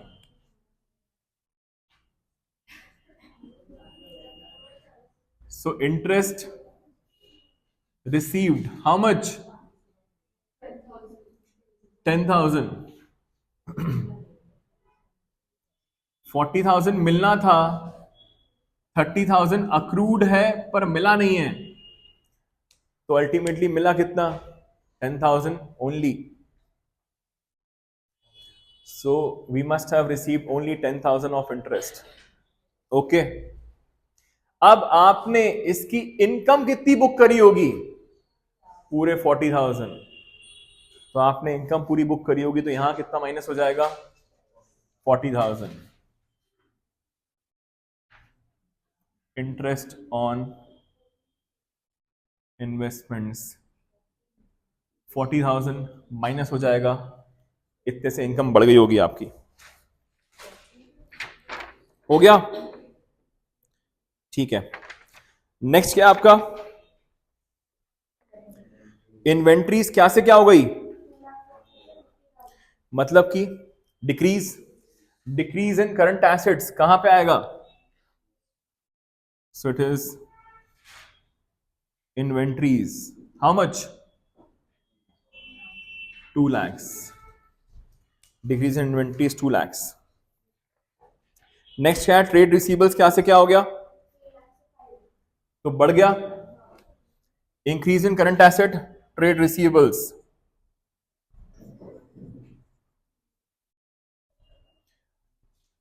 Again 2 lakhs, again 2 lakhs। ठीक है, कोई बचा? करंट इन्वेस्टमेंट्स और कैश एंड कैश इक्विवेलेंट्स, हम लोग क्या मानते हैं करंट इन्वेस्टमेंट्स को? यहीं पे मानते हैं हम लोग, यहीं पे आएंगे। तो यहां पे लिखेंगे प्लीज ओपनिंग के जस्ट ऊपर या तो नीचे अगर जगह हो, तो this is plus opening current investments, और ये हो जाएगा क्लोजिंग करंट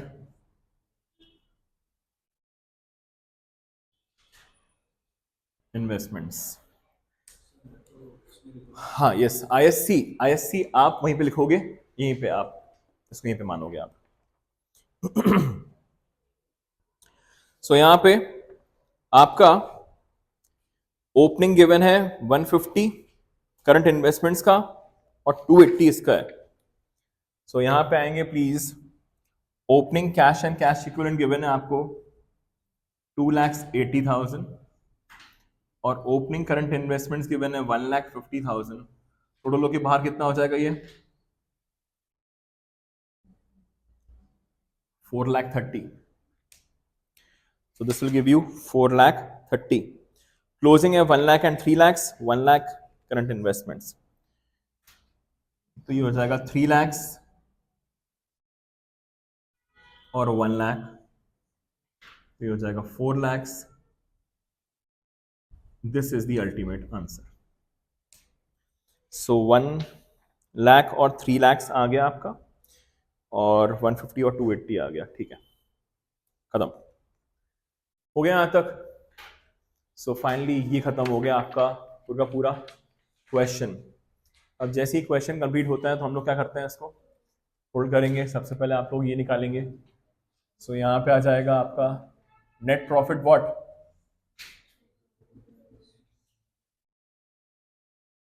बिफोर टैक्स कितना आ जा रहा है?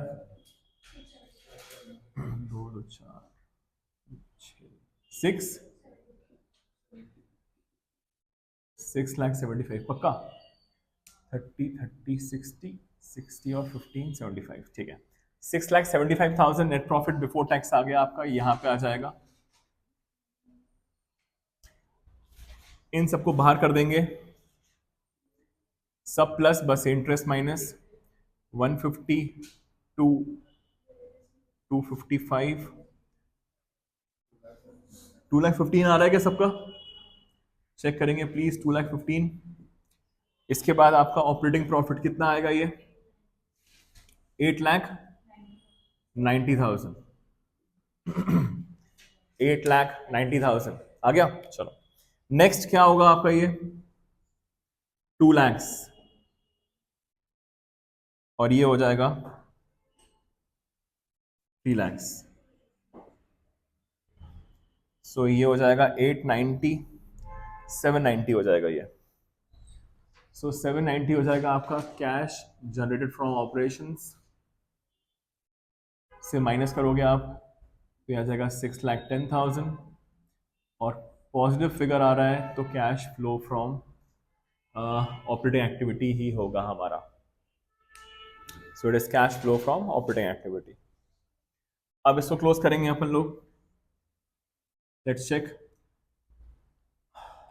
सो ये 3,05,000, 6,05,000, 8,05,000, 8,55,000। 855 में से 2, 655, 655, 555, 525, 515, 515 आ रहा है क्या नेगेटिव में? करेक्ट। सो यहाँ पे मैंने लिख के रखा हुआ है फ्लो फ्रॉम, बट ये हो जाएगा यूज्ड इन। तो यहाँ पे आपको थोड़ी जगह छोड़नी होती है और लिखेंगे यहाँ पे यूज्ड इन।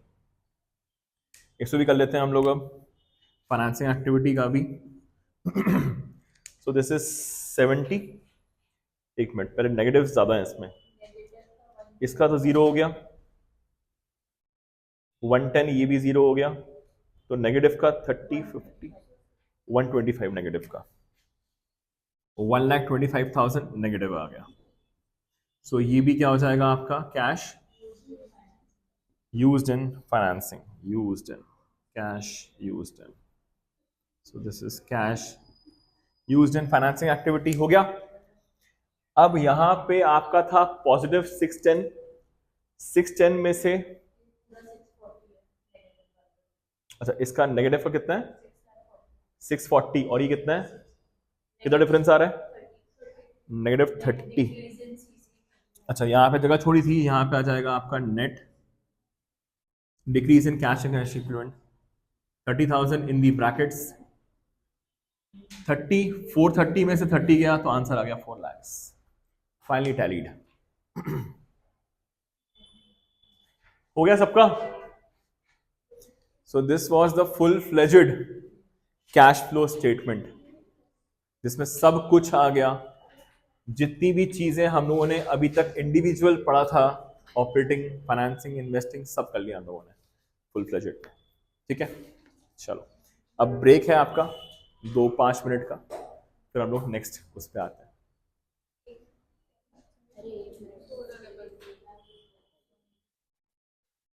चलो अब आते हैं किस पे? नेक्स्ट क्वेश्चन पे। तो आपके पास नेक्स्ट क्वेश्चन होगा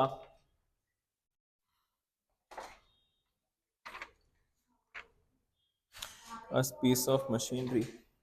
अब यहाँ पे एक है हमारे पास क्वेश्चन बोस लिमिटेड का, और एक है भाविक लिमिटेड का।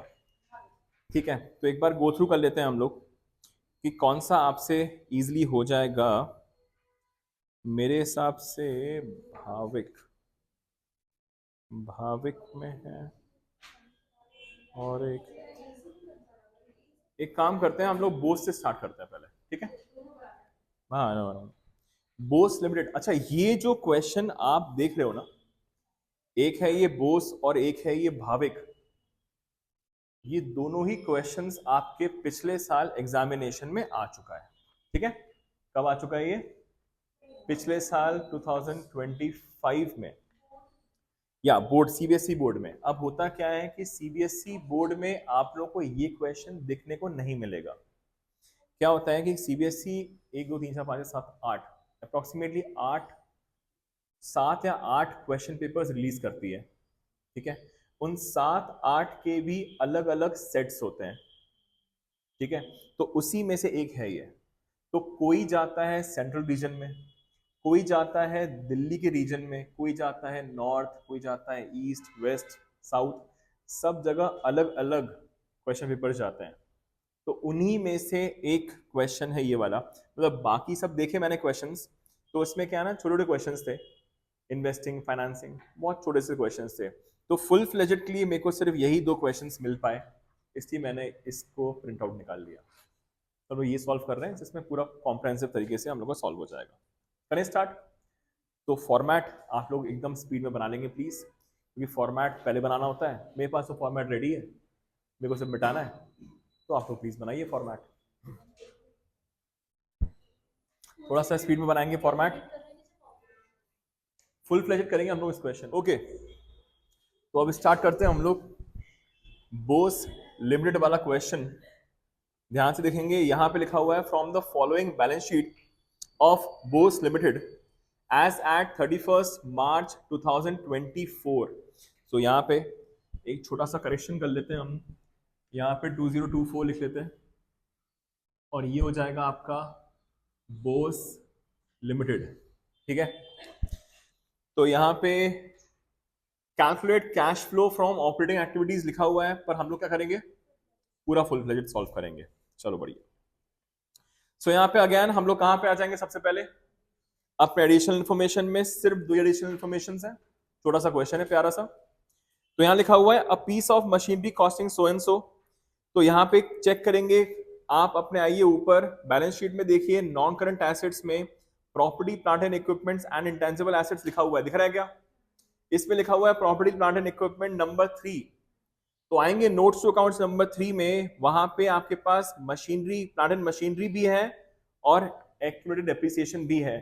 तो please come to the working note number 2, please come to working note number 2 and make a plant and machinery account and make a plant and machinery account. So it is particulars amount,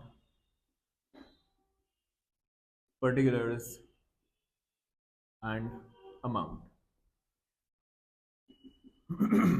next account एक और कौन सा बनेगा आपका, accumulated depreciation का। सो ये हो गया आपका पर्टिकुलर्स अमाउंट, पर्टिकुलर्स अमाउंट।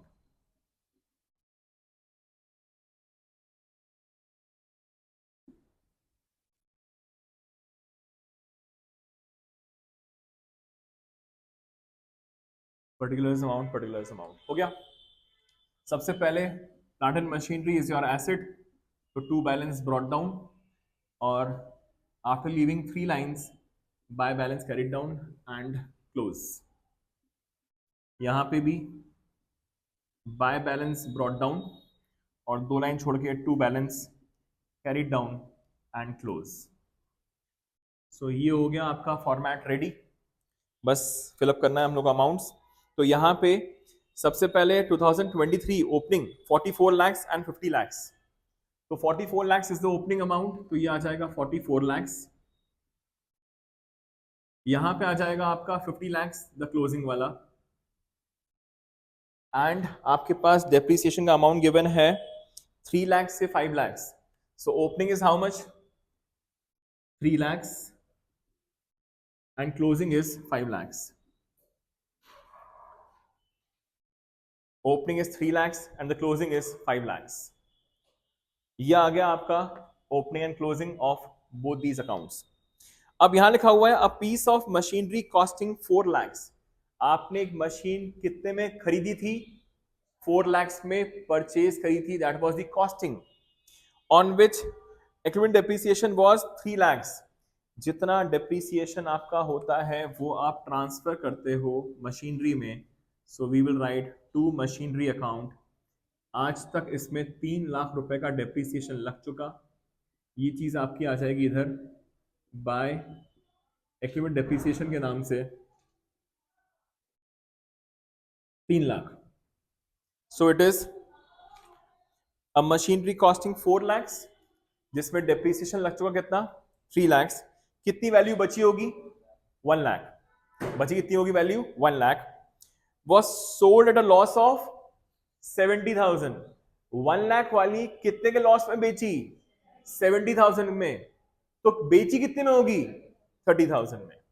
तो यहां पे आ जाएगा आपका बाय लॉस 70,000 का लॉस हो गया हम लोगों को, और हम लोगों ने इसको बेच दिया है by bank account how much 30,000। इसके अलावा और कोई इंफॉर्मेशन है नहीं यहाँ पे, तो इसको क्लोज कर देंगे। तो कितना आ जाएगा आपका ये 54 lakhs। 54 lakhs इधर भी आ जाएगा, और यहाँ पे आ जाएगा आपका to bank 10 lakhs। So 10 lakhs worth of machinery आपने परचेज कर ली होगी, और इसको भी क्लोज करेंगे अब। तो ये आ जाएगा आपका 8 lakhs, और बाय डेप्रीसिएशन कितना आ जाएगा आपका फिर 5 lakhs। By depreciation account this is your balancing figure 5 lakhs। अब सबसे पहले यहां पे हम लोग को लॉस हुआ, so loss on sale of machinery कितने का लॉस हुआ हम लोगों को 70,000 का, प्लस कर देंगे, एंड डेप्रीसिएशन भी निकल के आ गया। Depreciation on machinery 5 lakhs। So 5 lakhs का मशीनरी पे डेप्रीसिएशन लगा, और 70,000 का लॉस हो गया। ओके, तो ये खत्म हो गया आपका फर्स्ट पॉइंट। अब अगर फर्स्ट पॉइंट हो गया है, सो यहां पे आपने टू बैंक का मतलब है आपने परचेज किया, तो investing activity, so it is purchase of machinery. We have purchase in machinery for rupees 10 lakhs in the brackets in your amount column, and we have sold as well, so it is proceeds from sale of machinery. We sold the machinery for rupees 30,000। we sold the machinery for rupees 30,000। ये हो गया। सो आपका purchase, cell, loss, depreciation, चारों चीजें हो गई इसमें। ये खत्म हो गया आपका फर्स्ट पॉइंट। सेकेंड पॉइंट पे आते हैं। 10% debentures of 2 lakhs, 10% debentures of 2 lakhs were issued on 31st March 2024। मतलब कि साल के एंड में आपने इशू किया है। तो यहां पे लॉन्ग टर्म बोरोइंग्स अगर आपको दिख रहा होगा, ऊपर दिख रहा है क्या, चेक करिए। क्वेश्चन में आता है आपका ये, बैलेंस शीट में देखिए नॉन करंट लायबिलिटीज नंबर 2 के अंदर लिखा हुआ है लॉन्ग टर्म बोरोइंग्स, के सामने लिखा हुआ है नोट नंबर 2। तो आएंगे अपने नोट नंबर 2 पे, वहां लिखा हुआ है 10% डिबेंचर्स 18 से कितना हो गया वो 20। कितने के इशू हो गए आपके, किस एक्टिविटी में आएगा ये, फाइनेंसिंग एक्टिविटी। लिखेंगे proceeds from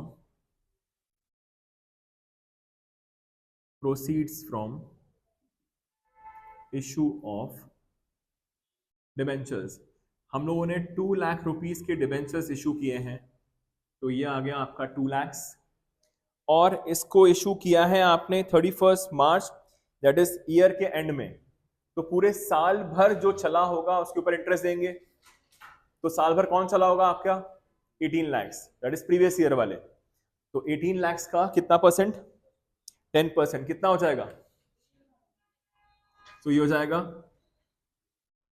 debenture interest paid how much 1,80,000। 18 lakh का 10% होता है आपका 1,80,000। तो ये हो जाएगा माइनस। अब यही इंटरेस्ट आपका एक और जगह जाता है, कहां पर, adjustment for non cash non operating. Again question में हम लोग को क्या सिखाया था मैंने, जस्ट अभी चेक करने के लिए, क्वेश्चन में मैंने कहा था अदर करंट लायबिलिटीज में चेक करना आउटस्टैंडिंग डिबेंचर इंटरेस्ट, कुछ है क्या?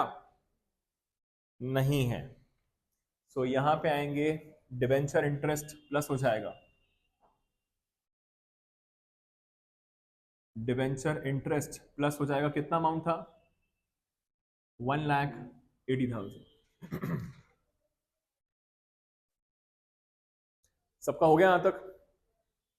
हो गया, ठीक है। अब अगर यहां तक हो गया है, अब आगे बढ़ेंगे हम लोग। नेक्स्ट, अच्छा एडजस्टमेंट्स खत्म हो गए आपके, additional informations, will come back to the balance sheet. सबसे पहले शेयर कैपिटल 25 लाख से 37 लाख हो गया, तो आपने क्या किया होगा? इशू। तो कितने के इशू किया आपने? 12 लाख के। तो आएंगे financing activity, so it is proceeds from issue of share capital. आपने 12 लाख रुपीस के शेयर्स इशू कर दिए, 37 हो गया है 25 से, 37 माइनस 25, 12 लाख के आपने इशू कर दिए। जितने भी बैलेंस शीट के आइटम्स होते हैं उन सभी का सिंगल इफेक्ट होता है। नेक्स्ट, रिजर्व्स एंड सरप्लस में लिखा हुआ है number 1 notes to accounts, number 1 notes to accounts में आएंगे, वहां लिखा हुआ है balance and statement of profit and loss. 12 lakh से कितना हो गया ये? सो 12 लाख से 5 लाख का मतलब है कि हमारे को क्या हो गया होगा? लॉस। कितने का लॉस हो गया? 7 लाख का। तो यहां लिखेंगे 7 lakh in the brackets,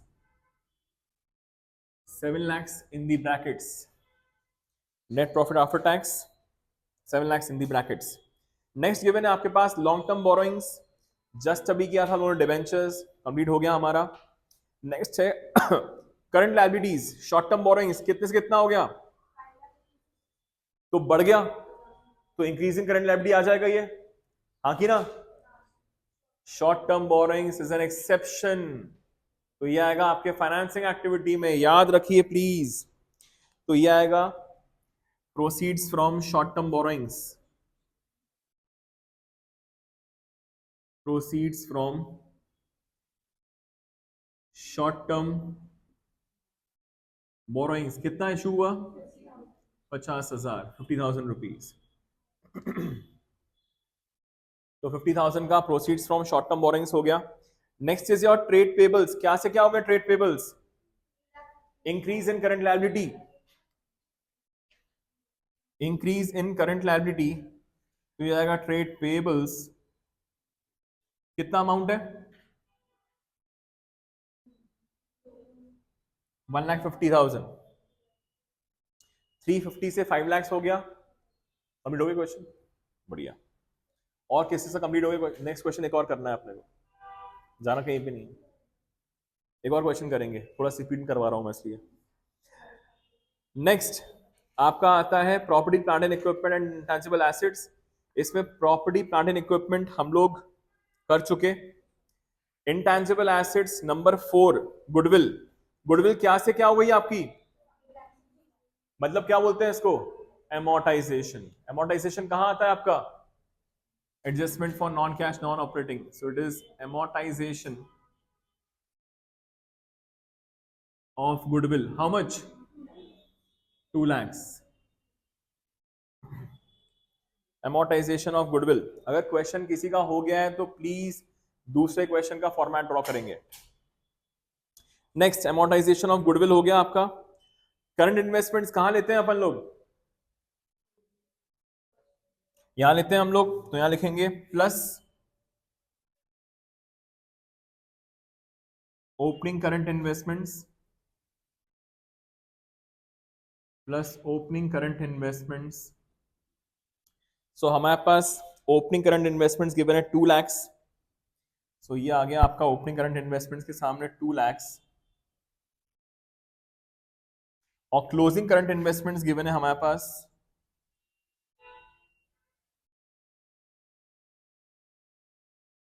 closing current investments given है 5 lakhs। Opening is 2 lakhs, closing is 5 lakhs।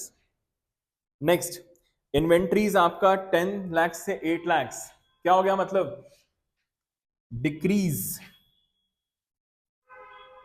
So inventories decrease हो गई है आपकी 2 लाख रुपीज से, तो यहां पे आ गया 2 लाख। नेक्स्ट आपके पास गिवन है ट्रेड रिसीवेबल्स 2 लाख से 10 लाख, इंक्रीज 8 लाख, इंक्रीज हुआ 8 लाख से। सो this is your trade receivables, 8 lakh rupees से ये इंक्रीज हो गया है, 8 लाख रुपीज से ये इंक्रीज हो गया है। नेक्स्ट कुछ है क्या? Cash and cash equivalent, the last opening closing given है 4 lakhs and 2 lakhs. So this is opening and this is closing. तो बाहर आ जाएगा 6 lakhs और ये हो जाएगा आपका 7 lakhs. सो आंसर हमारा पॉजिटिव आ रहा है, तो यहाँ पे डिक्रीज की जगह पे आ जाएगा आपका इंक्रीज, इंक्रीज आ रहा है आपका 1 लाख रुपीज से। ये आप आंसर पहले ही लिख के रख लें तो you will get straight away 1 mark. ऐसा तो फुल फ्लेज तो आएगा नहीं कभी भी, ऐसा कुछ काम ही नहीं होगा, पर फिर भी अगर आ जाए तो लिख के रख लेंगे। क्लोज करें हम लोग। Net profit after tax 7 lakhs negative है, वर्किंग की रिक्वायरमेंट थी नहीं, तो यही आपका 7 lakhs नेगेटिव यहाँ पे आ जाएगा। ये हो जाएगा आपका सभी प्लस के हैं, 2 380 380 450 950 950, ये कितना आ जाएगा आपका 2,50,000। चेक करिए प्लीज, आ रहा है क्या सबका? तो दिस इज 350, ये बाहर आ जाएगा 8 lakhs in the brackets. So 250 plus 350 3 4 5 6, 6 में से 8 गए -2। सो ये हो गया आपका 2 lakhs cash generated negative, tax paid is nothing, 2 lakhs negative, 2 lakhs negative. So this is your, it is used in, ये बाहर आ जाएगा आपका। अच्छा ये तो यहाँ पे एट दी एंड ही होगा, like this 10,30,000 negative,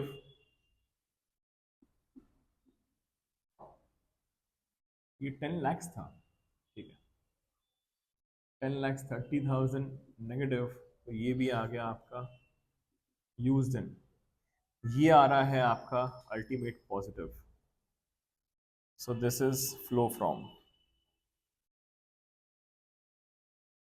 so 12 14 14 -1 13 13, 12,70,000 positive आना चाहिए। सो दिस इज 12,70,000,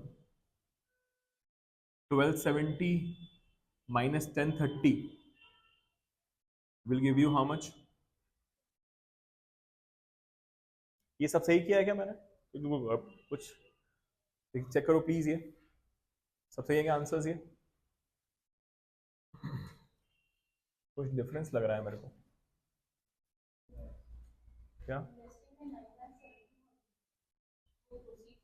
अच्छा ये प्रोसीड्स है, okay okay. So this is 9,70,000, ठीक है ठीक है। So this is 9,70,000, 9,70,000, okay.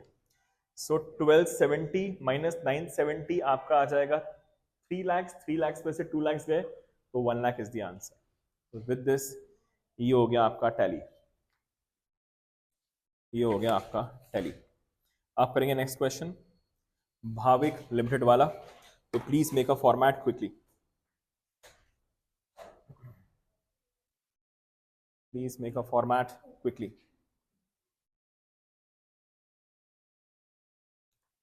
Okay, I hope सब लोग का फॉर्मेट बन गया होगा। मेरा फॉर्मेट तो रेडी हो गया है। So this is Bhavik limited, so यहाँ पे बोस की जगह पे इसको कर देते हैं Bhavik.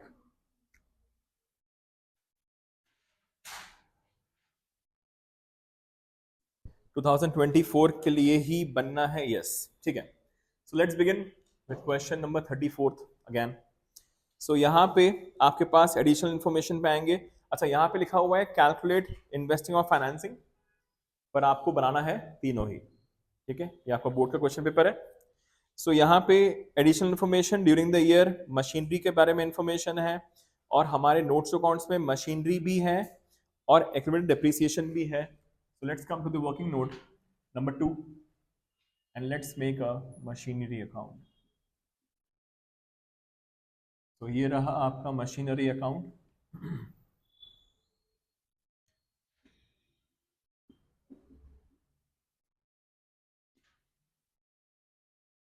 particulars amount upcoming Sunday को आप लोगों का टेस्ट है कैश फ्लो का। ये मैं पहले भी इन्फॉर्म कर चुका हूं, फिर से इन्फॉर्म कर रहा हूं। Upcoming Sunday is your test. तो जैसे जैसे हमारा चैप्टर होता जाएगा वैसे वैसे संडेज को आपके टेस्ट होते जाएंगे।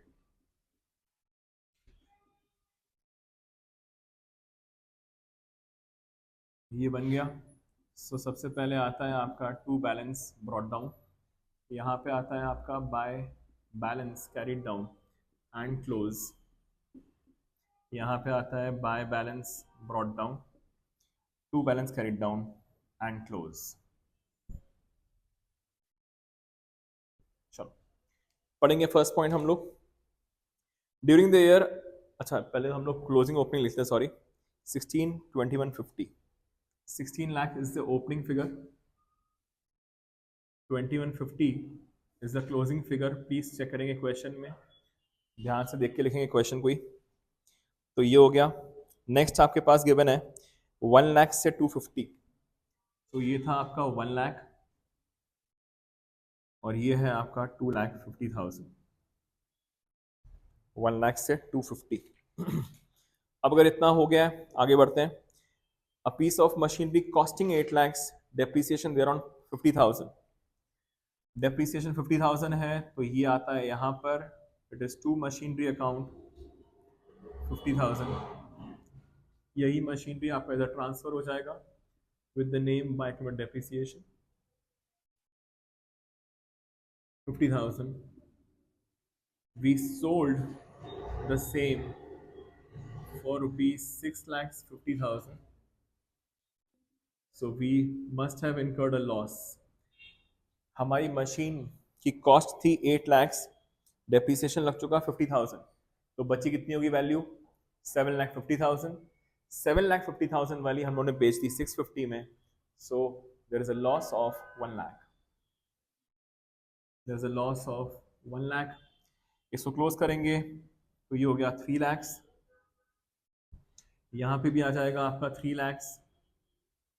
बैलेंसिंग फिगर आपका आता है बाय डेप्रिसिएशन के नाम से, तो ये आ गया आपका 2 lakhs। इसको भी क्लोज करेंगे 21, अच्छा ये था 29,50,000।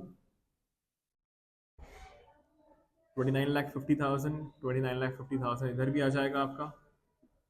सो आपका टू बैंक जो आएगा वो आएगा आपका the balancing figure.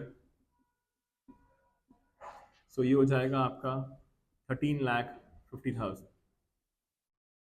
To bank का मतलब आपने परचेज किया, तो this is purchase of machinery. You have purchased the machinery for rupees 13,50,000 and proceeds from sale of machinery आपने बेच दिया इसको 6,50,000। 6,50,000 में बेच दिया और 1350 में परचेज किया आपने। So there is a loss and depreciation. Loss हुआ आपको 1 लाख का, लॉस यहाँ पे आता है एडजस्टमेंट्स में, loss on sale of machinery. So there is a loss of 1 lakh. So we have a loss of 1 lakh and we also have a depreciation on machinery 2 lakhs. मैं short form लिख रहा हूं, आप लोग को full forms ही लिखने होंगे. Next, debentures were redeemed on 31 March 2024. तो ये क्वेश्चन में देखेंगे प्लीज. आपके पास नॉन करंट लायबिलिटीज में long term borings number 2 note number में आएंगे 10% डिबेंचर्स. 10 लाख से हो गए 6 लाख. 10 लाख से 6 लाख का मतलब होता है आपने 4 लाख रुपीज से क्या कर दिए, रिडीम कर दिए. तो ये किस एक्टिविटी का पार्ट होता है, फाइनेंसिंग. तो this is redemption of debentures. How much? 4 lakhs. So we redeemed worth of 4 lakhs. Next, अब इस पे इंटरेस्ट लगाएंगे हम लोग. 31 मार्च 24 को आपने एट द एंड रिडीम किया है, तो पूरे साल भर चले होंगे प्रीवियस ईयर वाले. 10 lakhs पे 10% 1 लाख का इंटरेस्ट. तो this is interest on debentures. 10 lakh का 10% 1 लाख. अब यहाँ पे मैंने कहा है आपको चेक करने के लिए अदर करंट लायबिलिटीज. इस क्वेश्चन में अदर करंट लायबिलिटीज नाम की कोई चीज नहीं है, तो यही अमाउंट आपका पे भी हो गया और यहाँ पे भी आ जाएगा interest on debentures. 1 lakh loss था तो ये प्लस. नेक्स्ट, खत्म हो गए आपके पॉइंट्स. टॉप पे आएंगे. शेयर कैपिटल 10 लाख से 12 लाख. 2 लाख का आपने इशू किया. सो this is proceeds from share capital. कितना, 2 lakh. Proceeds from share capital 2 lakh. Next है आपके पास रिजर्व्स एंड सरप्लस, जिसपे गिवन है आपको statement of profit and loss. 3 lakh से 4 लाख हो गया. सो 3 लाख से 4 लाख, तो यहां पे आ जाएगा we have a profit of 1 lakh during the year. We earn the profit of 1 lakh during the year. Next given है आपके पास non current liabilities. Long term borrowings हो चुका हमारा. नेक्स्ट आएंगे ट्रेड पेबल्स 1 से 5 lakh. Increase in current liabilities 4 lakh. Increase in current liabilities 4 lakh. Trade payables ही है ना. So increase in trade payables 4 lakhs. Okay.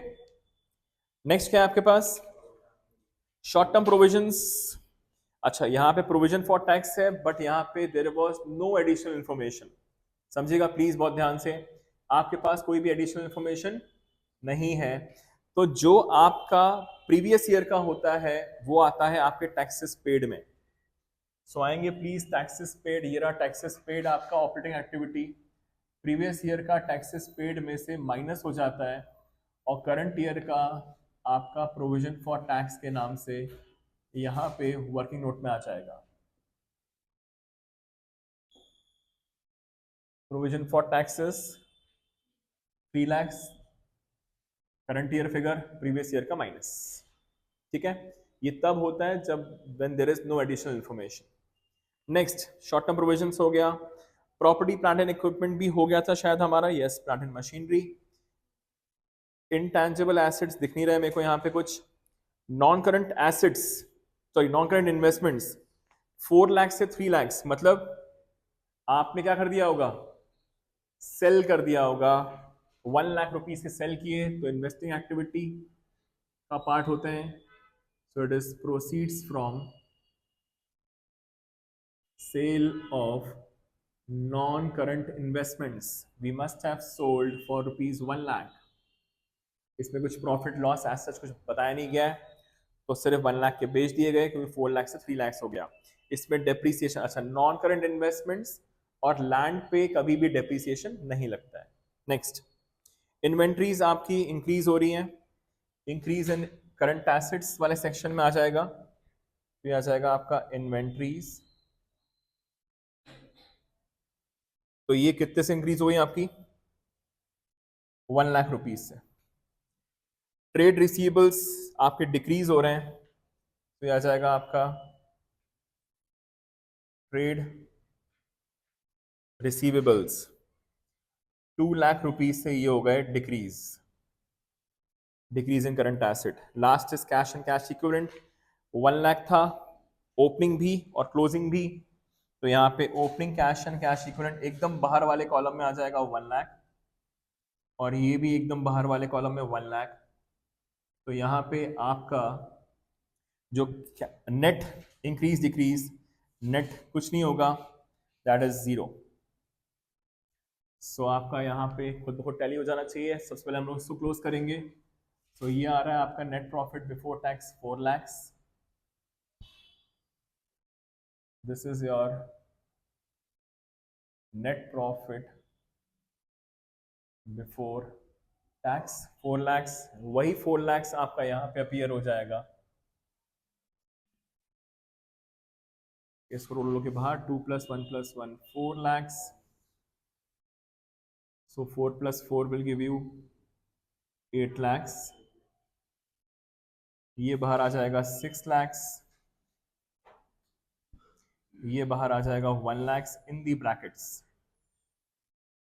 So 8 + 6 14 - 1 13 lakhs।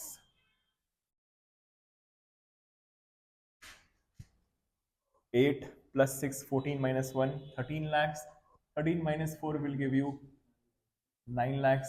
ये आ रहा है आपका पॉजिटिव, डबल लाइन से क्लोज, अमाउंट बाहर आ जाएगा। क्योंकि आपका ये पॉजिटिव आया है तो हम लोग कहाँ लिखेंगे इसको, फ्लो फ्रॉम। तो यहाँ पे जो स्पेस छोड़ी थी वहां पे आ जाएगा फ्लो फ्रॉम। ये आ रहा है आपका negative. 1350 - 650 will give you how much, 7 + 1 8 नहीं, 1350 में से ये गया 7 7 6 लाख नेगेटिव आ रहा है। 6 lakhs आपका आ रहा होगा negative, 6 lakhs negative। So this is used in 1350। Okay, next आता है आपका फाइनेंसिंग। इसको भी क्लोज कर देते हैं हम लोग। So 4 + 1 5 5 - 2 3 lakhs negative। So 3 lakhs negative। Check कर लेते हैं अगर टैली हो रहा है कि नहीं हो रहा है। तो this is used in. So 9 - 6 will give you 3, 3 - 3 will give you 0, hence tallied। सो ये हम लोगों ने आज की क्लास में 3 क्वेश्चंस किए हैं फुल फ्लेजेड। आई होप आपको सब कुछ समझ में आ गया होगा। ओके, संडे को आप लोगों का टेस्ट है।